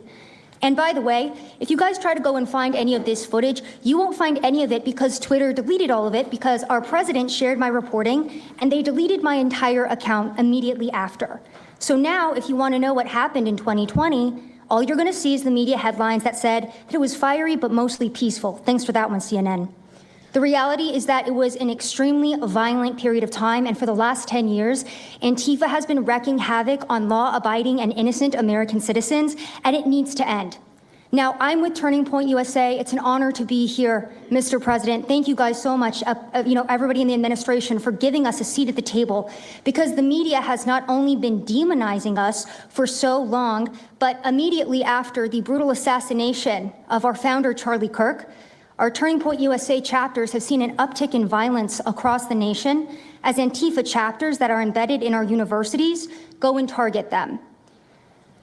It's been extremely difficult to report on the ground, and for a long time I was afraid to go to Portland because I knew that the only people who would have my back, like Julio said, were one of my friends on the ground because there is no police force there. I was terrified to go because I knew if I got shot or stabbed, and I have been assaulted, I've been mobbed and robbed in Austin, Texas by Antifa, that nobody would come to help me. So my plea to the entire administration, especially to the DOJ, is every single radical left-winger who is in front of the ICE facility in Chicago, in New York, in Portland, please make sure that you use the full force of the law to come after each and every single one of them, because it is us being soft on left-wing violence that has fomented all of the terror that we have seen in this country, and it is the left wing getting away time and time again with assaulting law-abiding American citizens that has led us to this place. So truly, to the Americans that I speak to on the ground, they feel completely abandoned by their state and local government. So please step in. You have Americans begging for the National Guard, and to the media over here, please report on the truth. Please do your jobs. I'm an American citizen. Everybody at this table simply views ourselves as American citizens who have an iPhone and the will to actually tell the truth. So please take your job seriously and tell the truth to the American people. And thank you for letting me be here on behalf of Charlie to continue his legacy of cleaning up the country. Thank you, Mr. President. Thank you very much. Appreciate it. Wow, you feel very strongly, I can see. I'm mad. I got beat up so many times, Mr. President. My friends have gotten beaten up, and I want to cry right now from happiness because we have been completely ignored for so long. For almost 10 years, we've been getting assaulted on the streets. I have watched children cry as their parents have been attacked on the streets. That should not be happening at our nation's capital. So please, again, the DOJ, please utilize the full force and go after each and every single one of these people. Fantastic. Thank you very much. Great job. Impassioned. That's important because you should feel like that. Please go ahead. Mr. President, thank you for having us here and bringing together this panel of brave journalists, everybody on this side of the room. And no one can speak to the violence better than these people here. So I think we know that this is not just a story about violence and chaos, as you alluded to, Mr. President. This is a money story.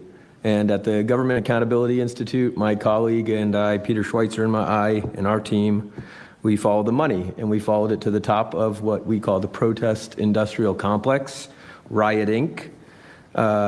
And we found a network of NGOs. It's not just the Soros network, the Open Society network, it's other funding networks, the Arabella funding network, the Tides funding network, Neville Roy Singham and his network, Foreign Cash. And it's also big left-wing funders. Some of them are not citizens of this country. Mr. Hans-Jörg Wyss of Switzerland.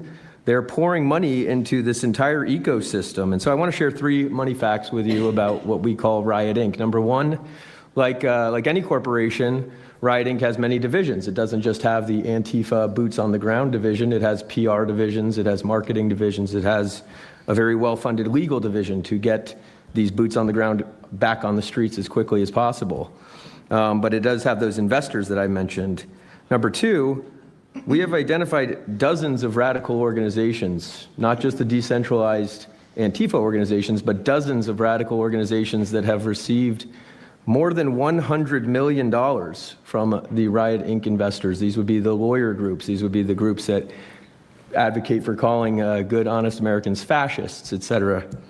And then 3, I think the most shocking thing is that we have found that more than $100 million in U.S. taxpayer funding has flowed into these funding networks, including at least $4 million to these very groups themselves, not just Antifa types, but there was an event in Atlanta called Stop Cop City. Over 60 rioters were charged with domestic terrorism. These groups received money for that from both the billionaire class as well as taxpayer money. So one other thing, this money helps fund the decentralized crowdfunding platforms. These are ways that Antifa, the John Brown Gun Club of Elm Fork, which had links to that attack on the ICE facility, the Socialist Rifle Association, and just because they don't have LLCs or EIN numbers doesn't mean they can't get paid. Some of these funding platforms, crowdfunding platforms, are funded by this network that we call Riot Inc. So again, I want to thank you for your leadership, for the whole cabinet's leadership on this. We're going to keep following the money and appreciate everything you're doing, sir. Do you know the name of any of the funders? Do you know the names? Because if you do, I'd like you to give them to Cash or Pam. Absolutely. Or Christy. Yeah, we'll do that. As soon as you can. That's all of you. Because you probably know the names after a certain period of time. You tend to find out. But these are people that do not have good intention for the country, and that's treasonous probably. So if you could, very important, if you could do that, that would be great. Nobody would know better than you. You'll figure it out. Thank you. Please go ahead. Yeah, my name's Nick Shirley. I'm 23 years old. I'm a 100% independent YouTube journalist. And over the past year or so, I've been able to go to 15 countries. I've hung out with people in the gangs of Brazil, in the favelas, in the prisons of Secot. But yet the most dangerous places I have been here in the United States, unfortunately. And I've had the opportunity to show people about the protest Antifa here in the United States, and there's nothing organic about what they are doing here in the United States. I've watched people be bussed in from states. I've watched the same lady at a protest in Atlanta be bused to the protest in DC and then in New York City. There's nothing that is honest about what they are doing. And they have signs. I've seen the same signs here in DC and in London as well. It's a big organization and corporation that they're running. And people may wonder, like, what's the threat to us as Americans if we go? Well, you'll be labeled as a fascist, you'll be labeled as a Nazi, and they'll wish death upon you because they wish death upon me. And just last week in Portland, Oregon, I watched a lady get trapped in her car, surrounded by Antifa, and her sister messaged me after seeing the video. She said, the only reason I think my sister was safe is because you were there recording. I also was chased out by a member of Antifa who said he would smoke me. And next thing he knew, a DHS sniper had lasers on his chest. If he was not there, who knows what would have happened that day. These people are very dangerous, and people wonder how they're able to do it. It's the reason is because these cities are not enforcing the law. And why should these people be worried if the law is not being enforced? And we are not far right, nor are we far wrong. We're just right. And the truth about what's happening here in America with these groups is very dangerous, and I thank you, Mr. President, and your administration as well for acknowledging that. Thank you very much. It's too bad you have to go through it. I know, Thank it's so you very crazy, much. right, Mr. President? Well, you're going to get to the bottom of it, so it's a very important thing you're doing. Thank you very much. Please, Cam. Yeah, I've just got something very short. I'm attacked every time I do my job.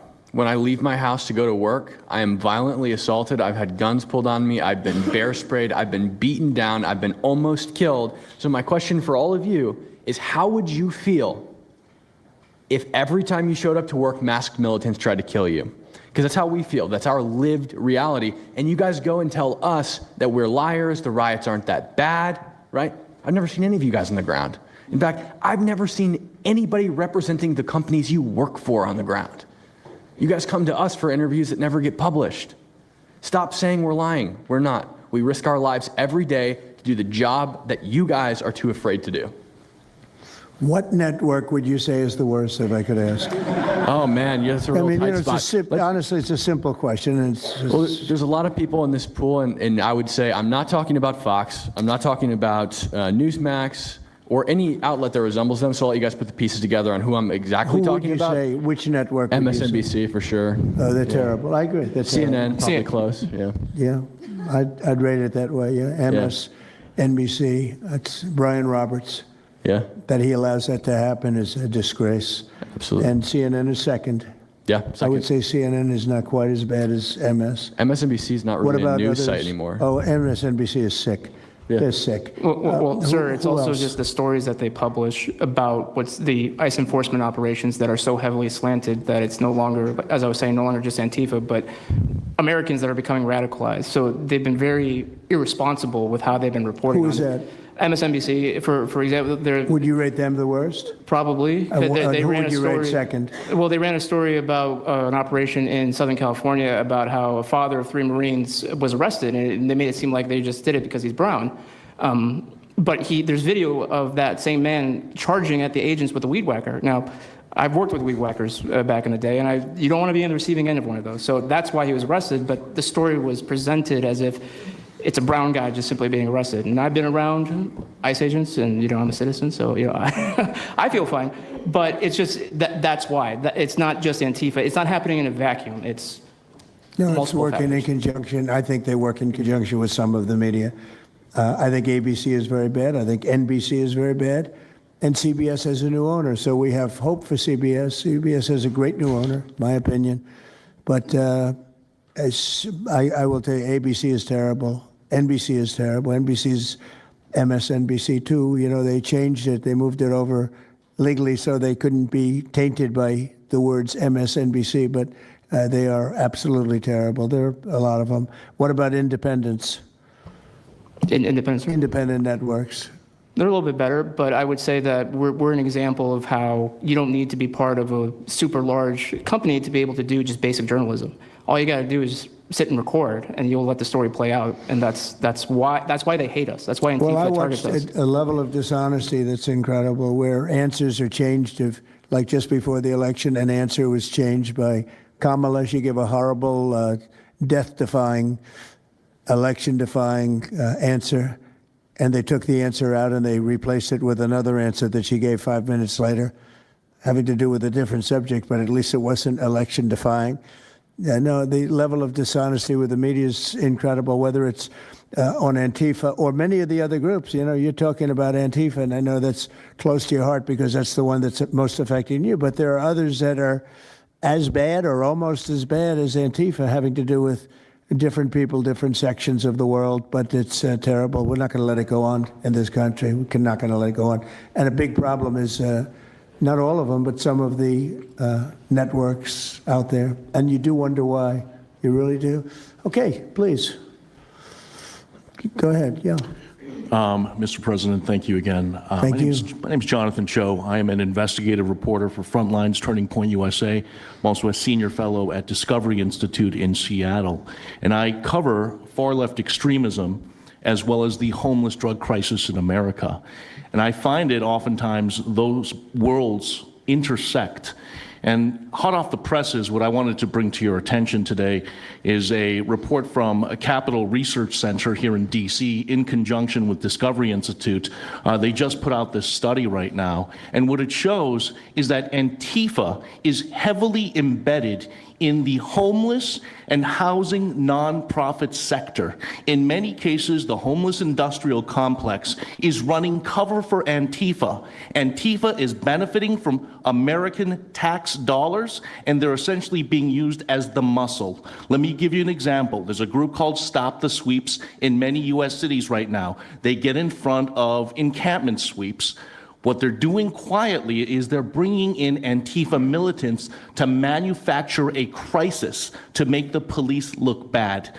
Another group right now that is behind Antifa and working with Antifa very closely, based on the research that we have right now that we're going to give to you and your team, are the Democratic Socialists of America, also known as DSA. Again, these far-left progressive groups tend to be aligning themselves with Antifa.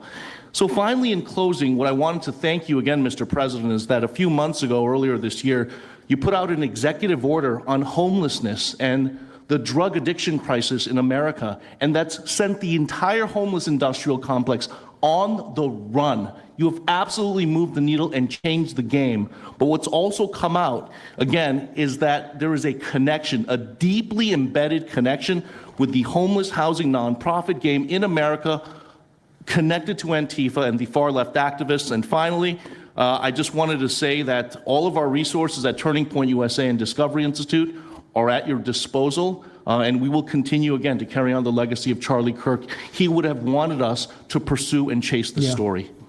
Well, he was a good friend of mine, as you know, and he helped us get elected. Us, it really is us.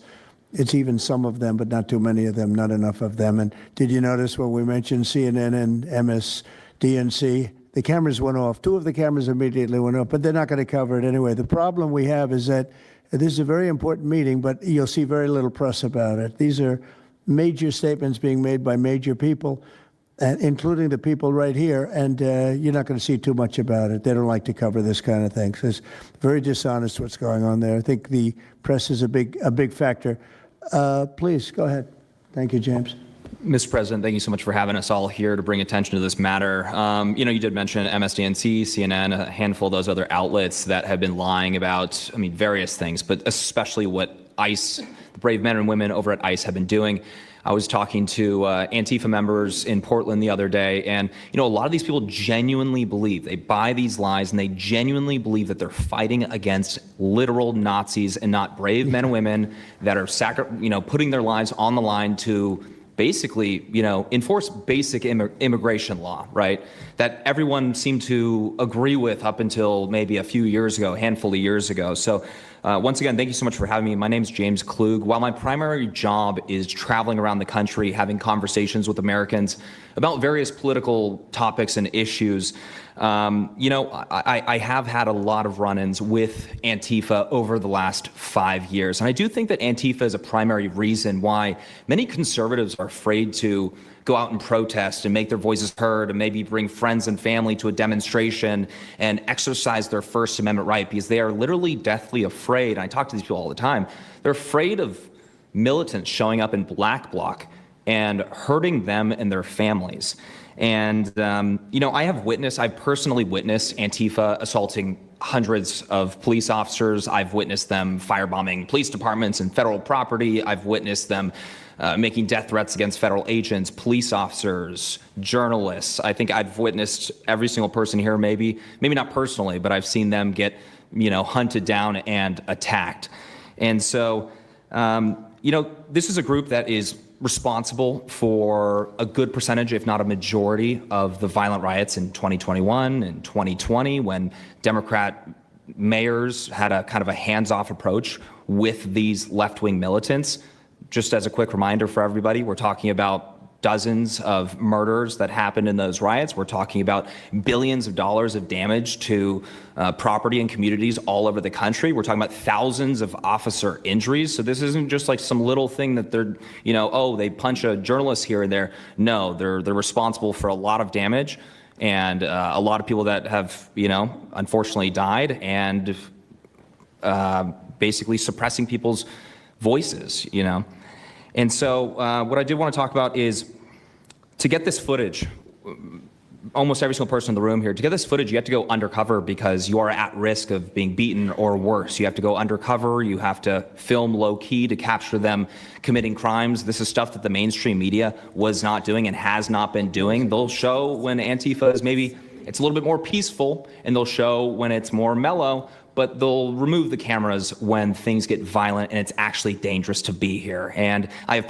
personally witnessed legacy media vans showing up at a riot 300 yards away, getting out of the vehicle, filming for 30 seconds, saying something like, you know, fiery but mostly peaceful, packing up, and to add insult to injury, you have Democrat politicians that are saying it's just an idea, right? That's all this is. So it's just an idea. After all of this chaos, it's just an idea. Well, that idea has threatened to kill me and many of my friends that are here today. So, Mr. President, thank you so much for bringing this to the forefront, and it's definitely making a big change. Really appreciate you.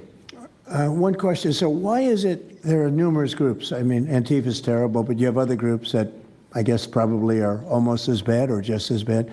Not one other group was mentioned. I'm sort of surprised at that. You just come into contact with Antifa? It seems to be that you mostly come into contact with Antifa. Please. There's a lot of overlap. And I would say that, for instance, Jonathan brought up the Democratic Socialists of America. They're basically the same thing. I mean, there's a lot of Democratic Socialists of America who are out there in black bloc, you know, hiding their faces. And so I think we use, and I do understand, for the record, I do understand the challenge, as Andy pointed out, with Antifa as a graspable entity. I do. But at the end of the day, when you look at behavior, you prosecute behavior, right? We're not prosecuting ideas or ideology, you're prosecuting behavior. So whether you can prove that this amorphous thing is Antifa or someone has a patch that says Antifa, it doesn't matter. You know, did they assault someone? Did they assault a federal agent? Were they engaged in rioting? What is it? And so they're always using that, oh, well, they don't call themselves Antifa, even though some of them literally do. It's called Rose City Antifa. How long has it been around in Portland, Andy? Since 2007. They call themselves Antifa. In Seattle, I was outside the federal building, and they were yelling, there's no police here, this is Antifa land. And then at the same time, Democrats, like our governor, oh, Antifa is an idea. But yeah, I think Antifa can overlap with a lot of other entities and organizations. Okay, very good. Thank you.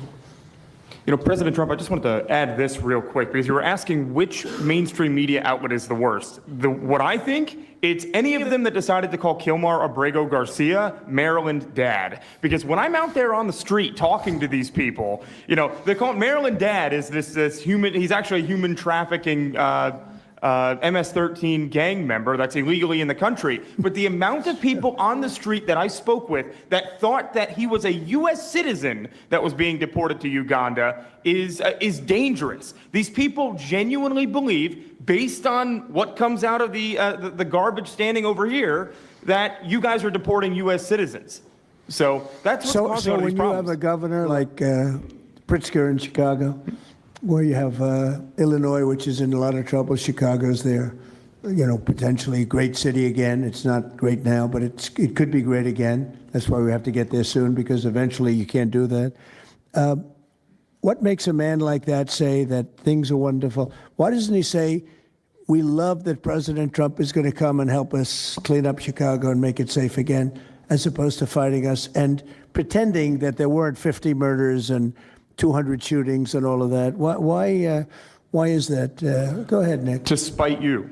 To spite the administration. That's simply what it's about at this point. Because, you know, if you go and talk to some of these citizens, like I'll use Portland as an example again, because I've been there for so long now. You talk to the neighbors that live in the apartments next door to the ICE facility.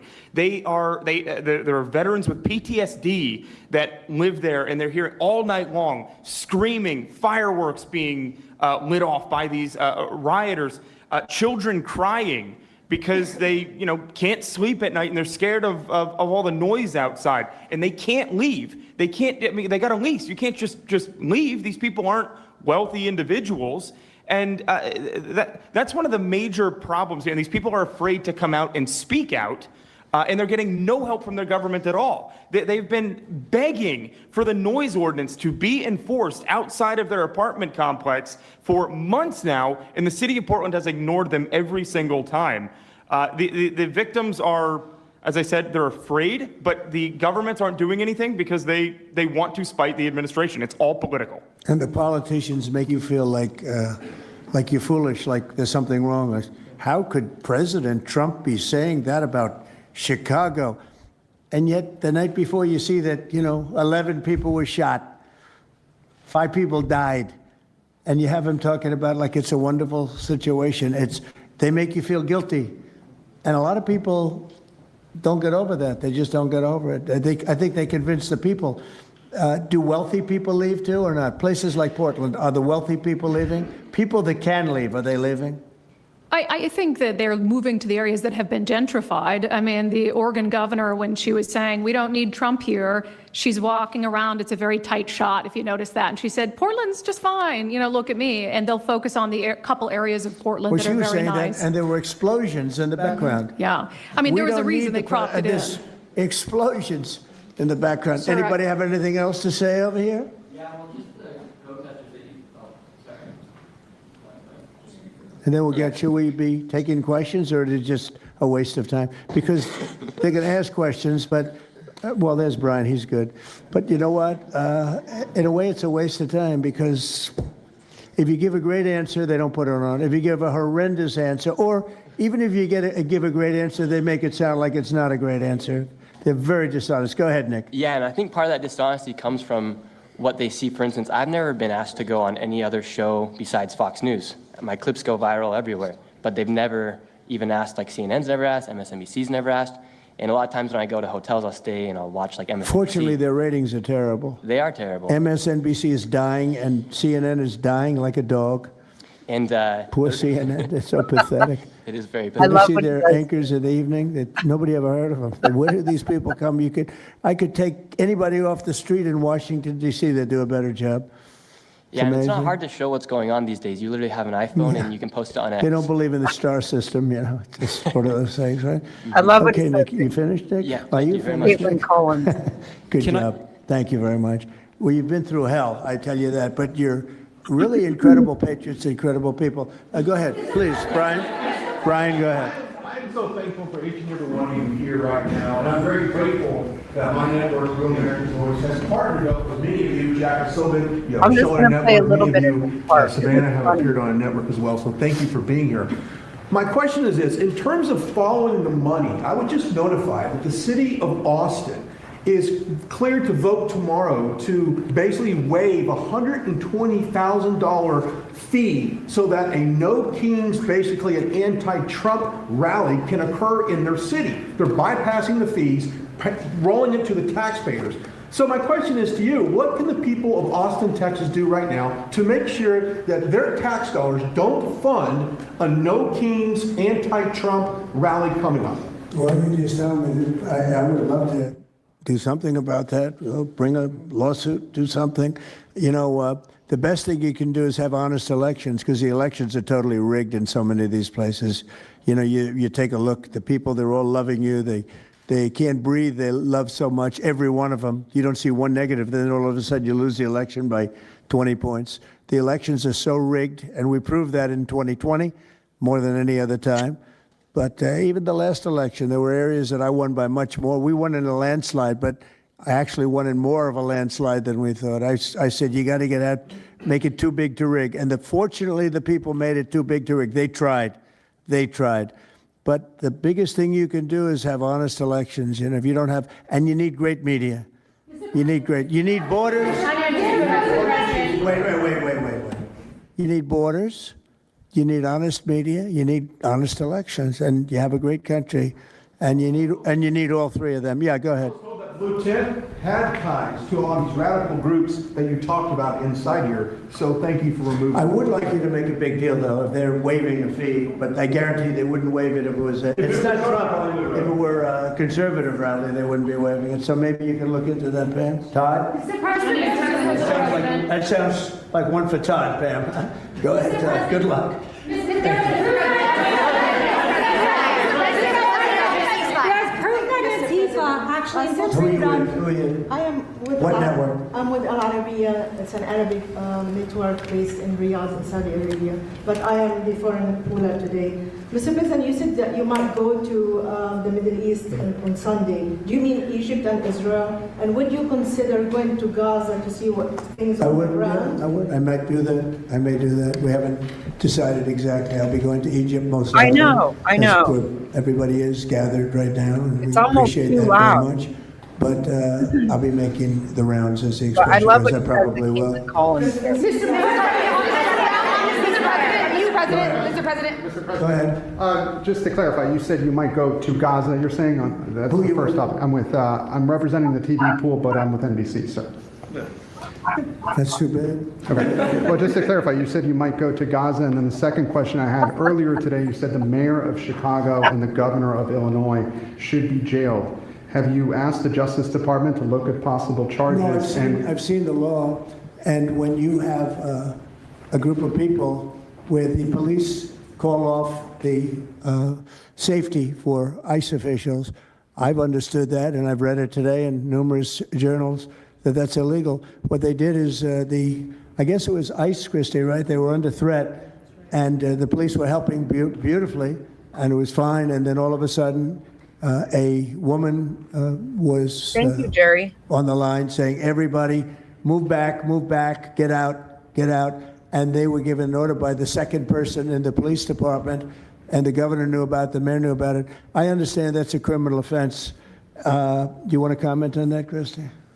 Yes, sir, we're seeing that kind of pattern happen with local law enforcement and state law enforcement, not just in Illinois, but also out in Oregon, too. In fact, in Portland, I was there yesterday, but some of the ICE officers were telling me that as they drove by the rioters that were saying, kill ICE agents, Molotov cocktails, melt ICE, that the Portland police were cheering them on and had their fists in the air cheering on the rioters that were threatening their lives. So in Chicago, we had a 10-car caravan trail our ICE officials and pin them down. And those ICE officials, to get out of their vehicles, a woman tried to ram them and run them over, and shots were fired to get them to safety. So it's happening on a regular basis, and any elected official that allows this to happen and gives cover to those kind of individuals who are perpetuating murder should absolutely be prosecuted, in my opinion. Mr. Daniel. Thank you, Mr. President. And by the way, we have Marco Rubio. Marco, come on up here, please. He's going to bring a little stability to this group. Come on up. Does everybody know Marco Rubio? Is there anybody that doesn't? Some of the reporters don't. That's why they shouldn't be reporters. Which job is he here for today, Come sir? on up here, Marco. Anything we should know about the Middle East? That's what we're hoping to talk to you about here, Mr. President. Let's leave it. He's doing a good job.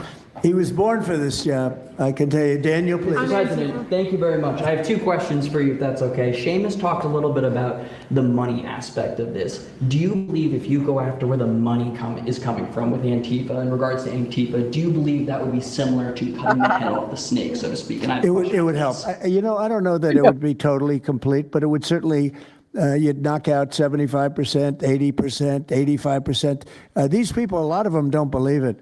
You know, when I watch them, I say, I can almost tell a pro by, they're like professionals. That's all they do. And they get paid by somebody.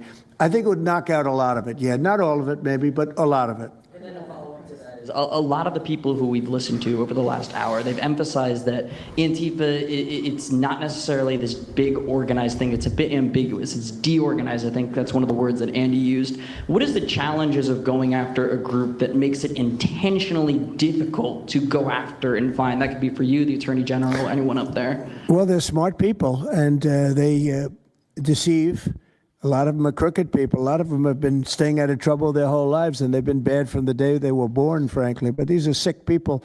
Pam, go ahead, please. Well, they're smart, but they're not smart enough. Oh, my microphone's broken. They're smart, but they're not smart enough.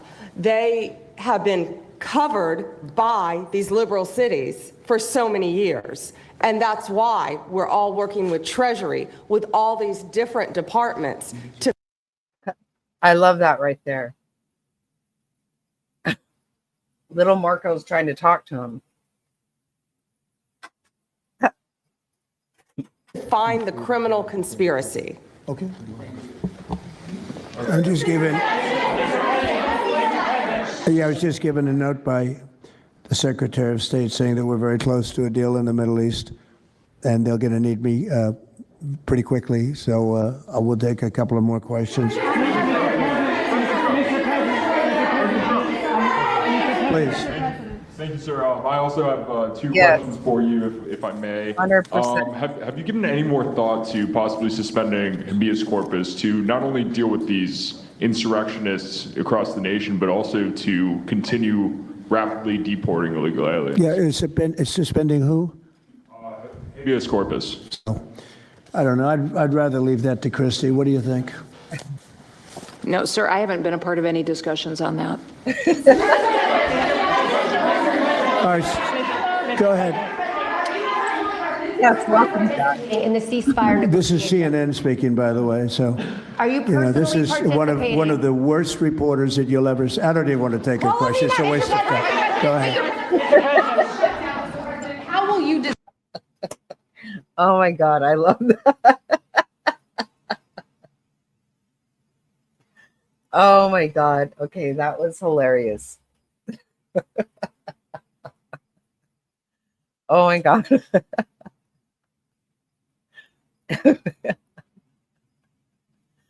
Oh God.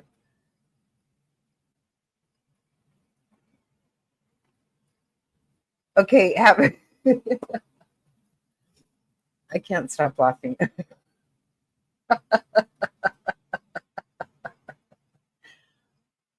Okay, what is that woman's name now? Okay, did you guys see? Yeah, right? Okay, this is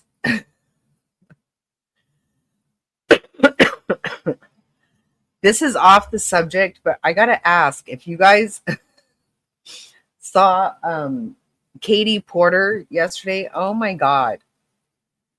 I was peeing my pants. I cannot.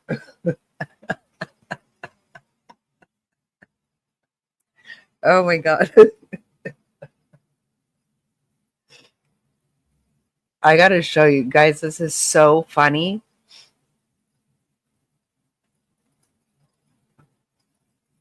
Oh shit.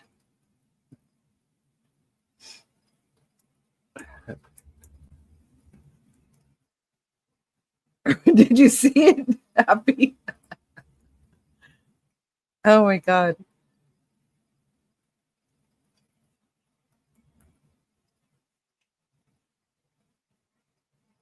What is her name? You guys, this is so funny.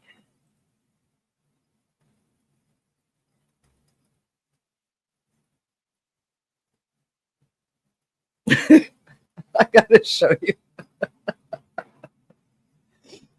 Oh my God.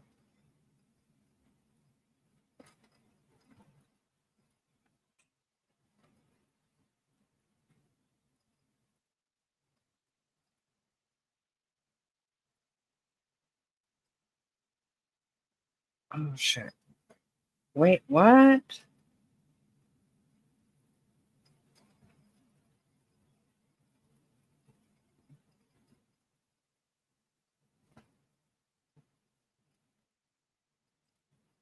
Isn't it hilarious, Happy? Oh my God. Oh, I had so much fun with this last night.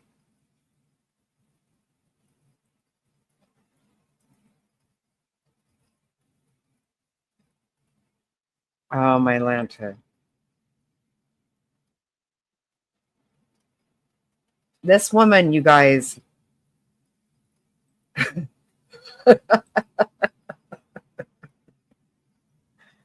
Oh shit, it's good.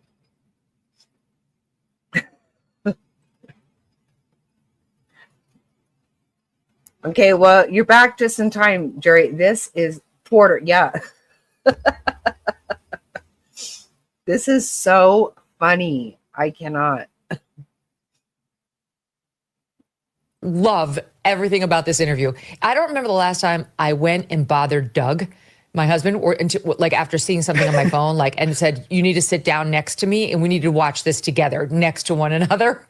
And that's what you and I are about to do with this audience, who, unlike us, have lives and probably are not sitting around watching every minute of Katie Porter, because why would you unless you were in this business? But we're going to do it today because it's our gift to you. It's our gift.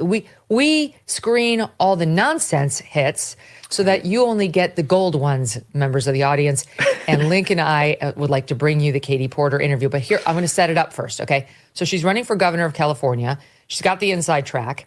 And she sits down with this journalist from the local CBS, who's an investigative journalist, who's been doing a series of interviews of all the candidates and asking the same, I don't know, like 10 questions of them. And it's been going fine. This is not new in politics. This is a time-tested way of doing a candidate comparison. And so she starts off with the other candidates, and then eventually she gets to Porter. Here is a sampling of how it went when she sat down with the other candidates, asking the same questions that caused Katie Porter to self-immolate. Here's thought 2. 6 million voters who voted for Trump is a lot of votes. Are you going to need those votes in order to win if you're a top 2? I need every vote. What do you say to those 40% who you may need in a top 2 California primary? I think them specifically. I think they're tired of politicians just talking at them. And I feel like they just want to be heard and they want to listen. When it comes to redistricting, are you alienating those Republicans by saying, yes, I support what Gavin Newsom is doing? You know, look, I would look at the polls of the state. Right now, the polls say protect California. Whatever the California customers want, I will be their leader and represent. Okay, it's not hard. Literally, you can pivot to something. You can put whatever you want in there. Just say something resembling anything. Mm-hmm. It's so good. Okay, so then sits down Katie Porter, and the audience. You guys, you need to know, she's long suffered under reports that she's a bully, that she's extremely nasty to her staff and people around her, like not just like a tough boss, but abusive. She had this crazy thing with her ex-husband where he said she was abusive toward him and was like controlled whether or not he could have a phone and was verbally abusive to him. And like, that's what we knew about Katie Porter before this interview. The lady seems to have a temperament problem. I'm so glad we get to do this together. Here is the interview that went round the world. We're going to air these 3.5 minutes in full, and you can see for yourselves how it went. What do you say to the 40% of California voters who you'll need in order to win, who voted for Trump? How would I need them in order to win, ma'am? Well, unless you think you're going to get 60% of the vote. You think you'll get 60%. Everybody who did not vote for Trump will vote for you. That's what you're saying. In a general election? Yes. If it is me versus a Republican, I think that I will win the people who did not vote for Trump. What if it's you versus another Democrat? I don't intend that to be the case. So how do you not intend that to be the case? Are you going to ask them not to run? No, I'm saying I'm going to build the support. I have the support already in terms of name recognition. Mm-hmm. And so I'm going to do the very best I can to make sure that we get through this primary in a really strong position. But let me be clear with you. I represented Orange County. I represented a purple area. Mm-hmm. I have stood on my own 2 feet and won Republican votes before. That's not something every candidate in this race can say. If you're from a deep blue area, if you're from LA or you're from Oakland, you don't have an experience. But you just said you don't need those Trump voters. Well, you asked me if I needed them to win. So you don't think I feel like this is unnecessarily argumentative. What is your question? The question is the same thing I asked everybody, that this is being called the empowering voters to stop Trump's power grab. Every other candidate has answered this question. This is not correct. And I said I support it. So, and the question is, what do you say to the 40% of voters who voted for Trump? Oh, I'm happy to say that. It's the do you need them to win part that I don't understand. I'm happy to answer the question as you have it written, and I'll answer it. And we've also asked the other candidates, do you think you need any of those 40% of California voters to win? And you're saying, no, you don't. No, I'm saying I'm going to try to win every vote I can. And what I'm saying to you is that voters. Okay, so you... I don't want to keep doing this. I'm going to call it. Thank you. You're not going to do the interview with us? Nope, not like this. I'm not. Not with 7 follow-ups to every single question you ask. Every other candidate has answered our follow-ups. I don't care. I want to have a pleasant, positive conversation in which you ask me about every issue on this list. And if every question you're going to make up a follow-up question, then we're never going to get there. Oh my God, this is so funny. Oh my God. And I love Megyn Kelly. Oh my God, commentating on this. Oh my God. This is so good. Oh shit. And we're just going to circle around. I am an investigative I have never had to do reporter. this before, ever. You've never had to have a conversation with to end a an reporter? interview. Okay, but every other candidate has done this. What part of I'm me? I'm running for governor because I'm a leader. So I am going to make. So you're not going to answer questions from reporters? Okay, why don't we go through? I will continue to ask follow-up questions because that's my job as a journalist, but I will go through and ask these, and if you don't want to answer, you don't want to answer. So nearly every legislative. I don't want to have an unhappy experience with you, and I don't want this all on camera. I don't want to have an unhappy experience with you either. I would love to continue to ask these questions so that we can show our viewers what every candidate feels about every one of these issues that they care about. And redistricting is a massive issue. We're going to do an entire story just on the responses to that question. And I've asked everybody the same follow-up questions. It's so good. I want to tell the audience that reporter is Julie Watts, CBS News. And my own take on it is Katie Porter's not ready for prime time. That's obvious. You could tell from I know. the dress she was wearing, the lighting she accepted, and her absolute meltdown on being asked follow-up questions. I mean, pretty basic follow-up questions.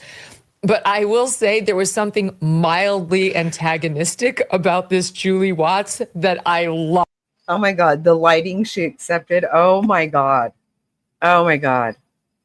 So damn funny. I laughed so freaking hard yesterday on this. I could not even stop.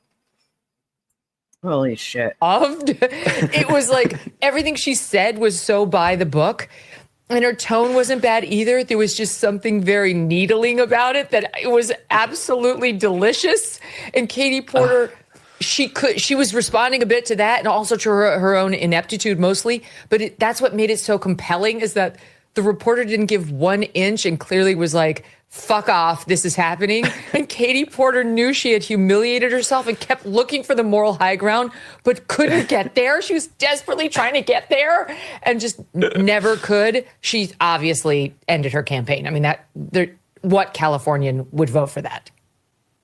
I mean, it's going to be tough to come back from. It honestly felt like a scene from that show Homeland when they're doing an interrogation, like one overhead light interrogation. Yes. But Katie Porter, this is what it's like being a Democrat, right? Joe Biden, people would ask him what his favorite ice cream flavor was. So I think they've gotten so spoiled. They're not used to actually having real questions. Yes. But none of those were tough questions. It was like, hey, how are you going to reach the other side of the aisle? This isn't rocket science, okay? You don't have to be in Mensa to answer that question. But Katie Porter, I think she probably has anger issues from the stories we've heard and the rumors we've heard around California. I also just feel like Katie Porter, I thought she was transgender. Until today, I thought Katie Porter was transgender. From the way that she looked, apparently she is not. But I don't know who has more testosterone, Michelle Obama, Brigitte Macron, or Katie Porter, okay? Because Katie Porter, she looked like one of those people, you know, like back in the day, like the bearded ladies at the circus, like the people who could like lift 500 pounds and stuff. That's how I felt about Katie Porter. Like her poor husband, when he doesn't give her the TV remote, does he get a black eye or something? So no, I would not want to be with her in private if that's how she's acting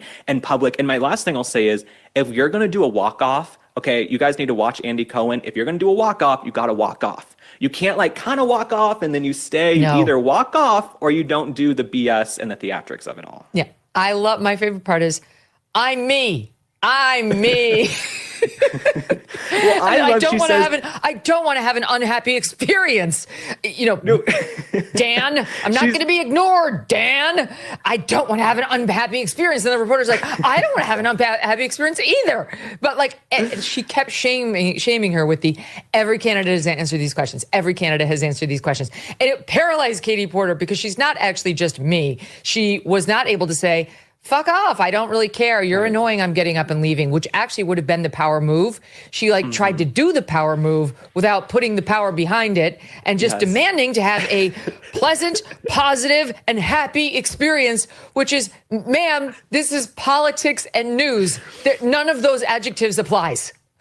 Also, I will say it's hard to look like a badass getting up and walking out of a broom closet. Okay, that looked like where Harry Potter lived under the stairs, like this dark, dingy broom closet they were in. They couldn't find a better set. Like, I'm such a stickler for lighting. If I am not like blown out like the sun, I won't be in there. You know what I'm saying? I will go Mariah Carey. So for Katie Porter to be sitting in there with like one little candle light 1,000 yards away, it's hard to look badass walking out of a broom closet. It's amazing that the reporter allowed it. Like, I'm surprised. Can we roll the tape without running the sound for a second? Because I want to show something on Katie Porter's shot. The reporter, honestly, CBS should have done a more professional job in lighting the scene and picking, like, a lot of times you do a newsroom interview. It's exciting. You're in the newsroom. But, like, this was not it. And on the single shot of Katie, look how it looks like there's something blue sticking out of her neck. Hold on. It looks like she's got, like, a blue flag coming out of the right side of her neck. We'll get back there. Stand by. They never should have allowed that. Like, Katie Porter should have sat down. Look right there. It's so weird. It was there the whole time. It's clearly like a piece of tape or a light. I couldn't tell the difference on something behind Katie. It looked terrible. It was so distracting. This is why Trump does so well, Link. You sit down in any interview as a monitor, to Steve, thanks. And he'll say, the light needs to come up, pet up with the camera. This vase needs to go. Like, that's what a Lifetime in television will do. Clearly, this woman is not focused enough on how one should appear. Let's put it that way. She's in what we call a rough light. Wait. You know who did a really good wait, where is it? What is his name? The behavioral guy did a really good thing. Oh my God, I was really laughing. She is manly. I can't believe that guy said I thought she was a trip. He was serious. Oh my God. Okay, so this other one really cracks. I love this guy. I've got to find it. Hold on. She is crazy. I've seen a lot of videos on her. I never heard of her till yesterday. But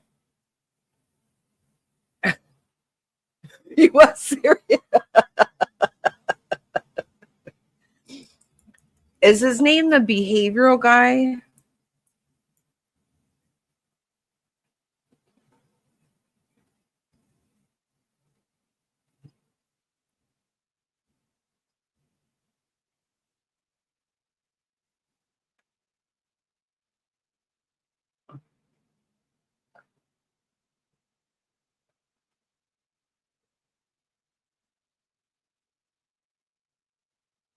So funny the way she's all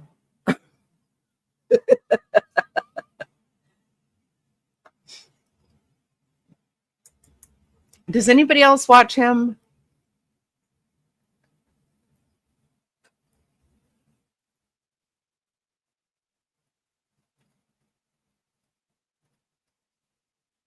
I can't say his last name, or I can't say his name because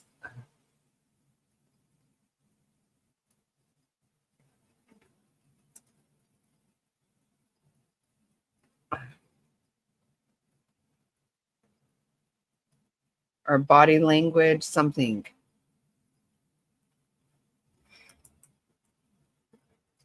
Because he says his name so fast. But I watch him all the time. Yes. Okay, I found it. Body language guy. Okay, I couldn't remember. He is so funny with this one. Oh my God. If you guys don't follow this guy, he's really good.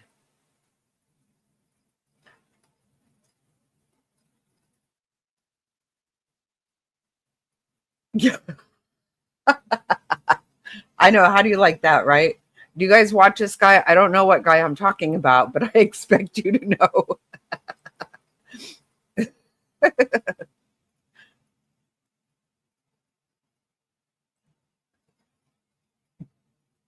No, he says the title of this is "This interview will send chills down your spine." He's so good at this. Oh my God, he is funny. I love him. Oh, thank you, Queen. You guys have got to watch. He's so funny.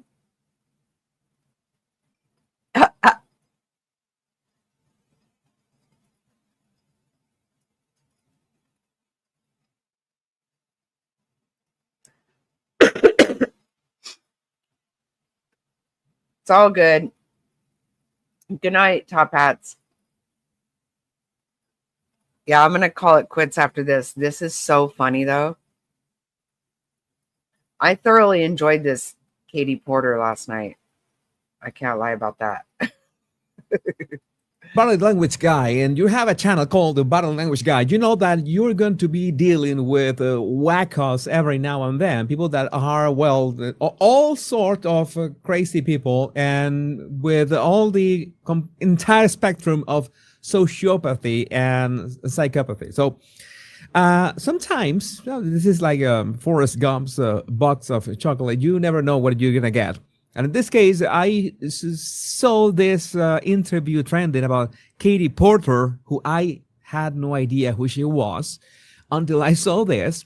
And the caption to this interview is interesting because you have to watch this clip. We're going to watch a clip. I'm not going to say anything throughout the clip just because you need to watch it for yourself. And maybe I will do the commentary afterward. But this is the introduction. Yashar Ali, someone who used to work with Katie Porter, sent me this clip from a train wreck interview with her and said, now imagine what she's like when there are not cameras around. And boy, yes, you have to watch this. Let's watch this without interruption whatsoever, no commentary. And this is golden. This is body language gold. What do you say to the 40% of California voters who you'll need in order to win, who voted for Trump? How would I need them in order to win, man? Well, unless you think you're going to get 60% of the vote. You think you'll get 60%. Everybody who did not vote for Trump will vote for you. That's what you're saying. In a general election, yes. If it is me versus a Republican, I think that I will win the people who did not vote for Trump. What if it's you versus another Democrat? I don't intend that to be the case. So how do you not intend that to be the case? Are you going to ask them not to run?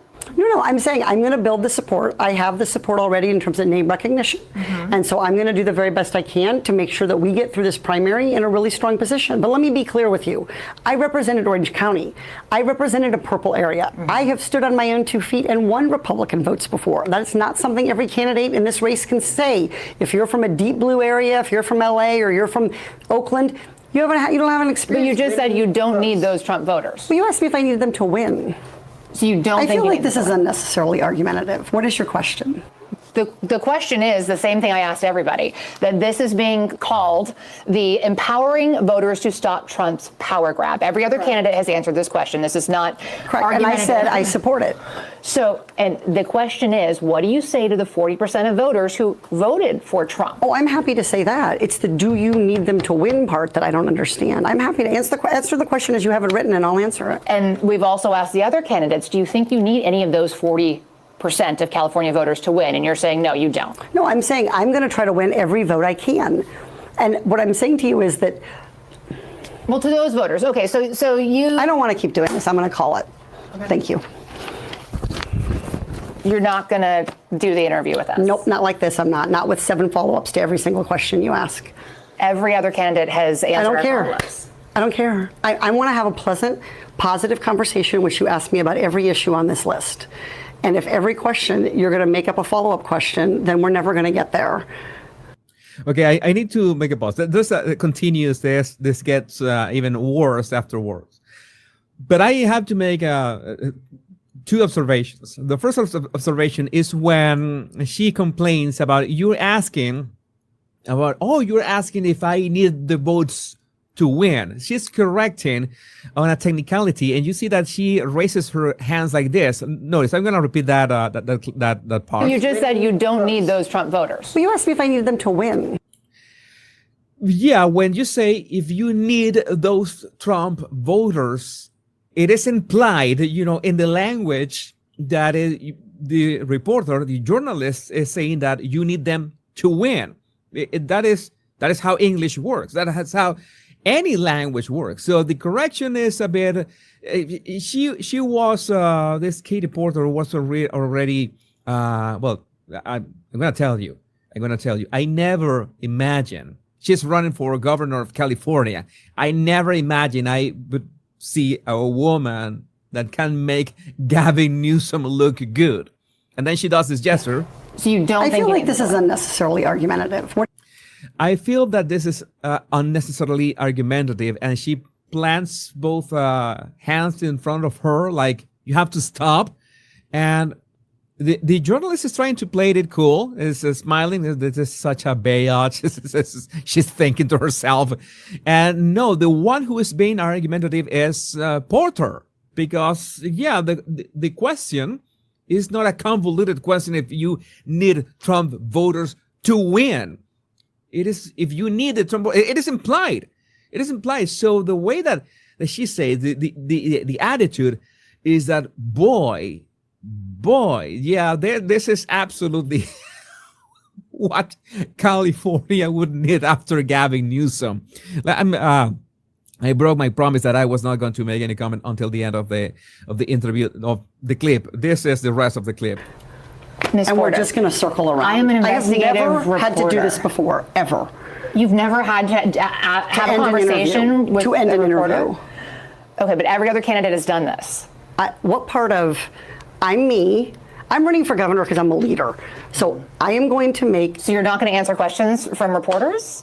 Okay, why don't we go through? I will continue to ask follow-up questions because that's my job as a journalist, but I will go through and ask these. And if you don't want to answer, you don't want to answer. So nearly every legislative. I don't want to have an unhappy experience with you. And I don't want this all on camera. I don't want to have an unhappy experience with you either. I would love to continue to ask these questions so that we can show our viewers what every candidate feels about every one of these issues that they care about. And redistricting is a massive issue. We're going to do an entire. You know, it's again what the caption, the original caption meant, right? If this is her in front of the cameras, imagine you working for this woman. Who, I don't know. She reminds me of somebody. I still don't know.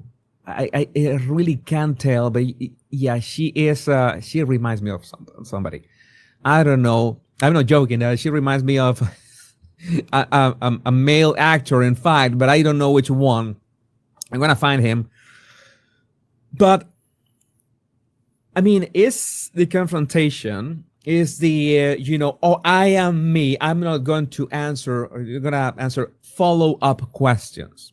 She is angry about follow-up question. What part of I'm me? I'm running for governor because I'm a leader. All right. Okay. Can you imagine working for this woman and saying something that she doesn't like? Yeah. This is like.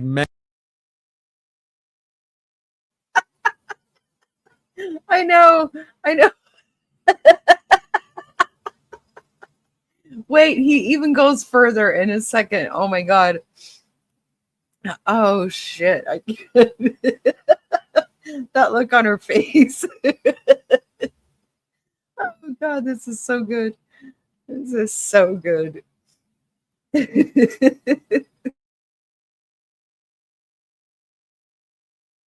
Megan on steroids. What I can't imagine that. So she has this confrontation. How dare you ask follow-up questions? And that is the most natural thing. And the journalist is confused. I mean, have you ever been in an actual interview? Because that's what an interview is about. We ask like a fundamental question, a first question. You answer, and then we ask another question following up on what you just said, so you can elaborate on that topic. And so your voters and non-voters can hear what you have to say about this topic. It's like, no, you were going to ask the question that I decide that you're going to ask, and I'm not going to do this. And look how she does this passive aggressive stuff I don't want to have an unhappy experience with you. And she does, the hand thing again. I don't want to have an unhappy experience with you. That is the way of, exercising her command. That is in fact a command. She's saying, this is going to go my way, or it's not going to go any way, in any way, shape, or form. I mean, you saw that. You saw the whole clip. And you can feel in her body language and in the way that she speaks. And this is the other thing that I have some observations. I don't think that she was in charge of the lighting, but it's impressive how the lighting made her look really, really bad. I mean, I see other pictures of her online. I'm going to show you a couple of pictures of her online. I wouldn't say that she looks bad on those pictures. She looks okay-ish, I guess. I'm gonna do this really quick. But that lighting, man, I don't know. She was extra threatening. Just here, some other picture of Katie Porter. She's running for California governor, and she's got the attitude, and she's got the craziness. I'm pretty sure that she can do a lot of. She can continue on Gavin Newsom's legacy, if that can be called a legacy. Oh my God, it's just this is I don't know what are Californians thinking. But again, let me go to one of those moments in which she goes full.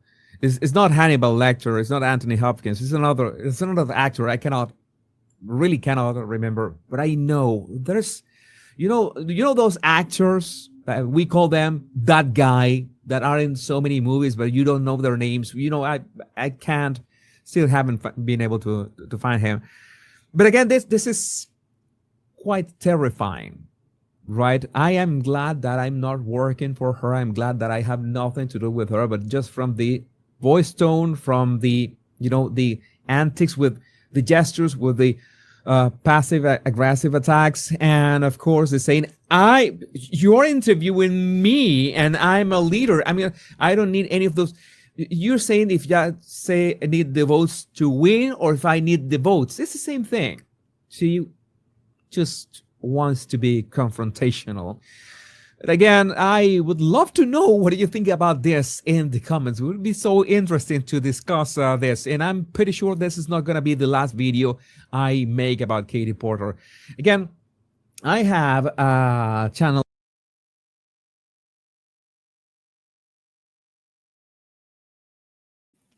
Oh my God, that was so funny. Holy shit. That guy that's in a lot of movies and you don't know his name. Oh my God. Oh shit. Oh my God. Oh, holy crap. That is so funny. Oh shit. Oh Lord.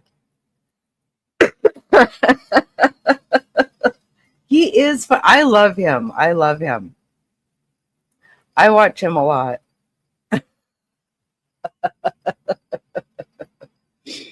That was good stuff though, huh? Oh my God. Yes, yes.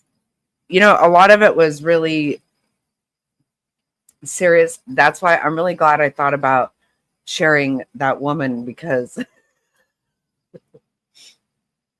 I got a lot of enjoyment out of it yesterday. And so I'm glad that we shared that tonight. Whew. Oh, okay. All right. I'm going to end this now. And tomorrow morning, my plan is to be down at the courthouse for this weird guy. I don't know. They update the calendar on this kind of thing. It's a preliminary hearing, so it's hard to know. They're going to update it in the morning, so I don't know until I get up. But I'll either be down there or I'll be here trying to stream it in the morning. So, yes, thank you guys so much for being here. I appreciate it. I love you very much. And have a great night. And keep laughing. Because what else are you going to do, right? Love you.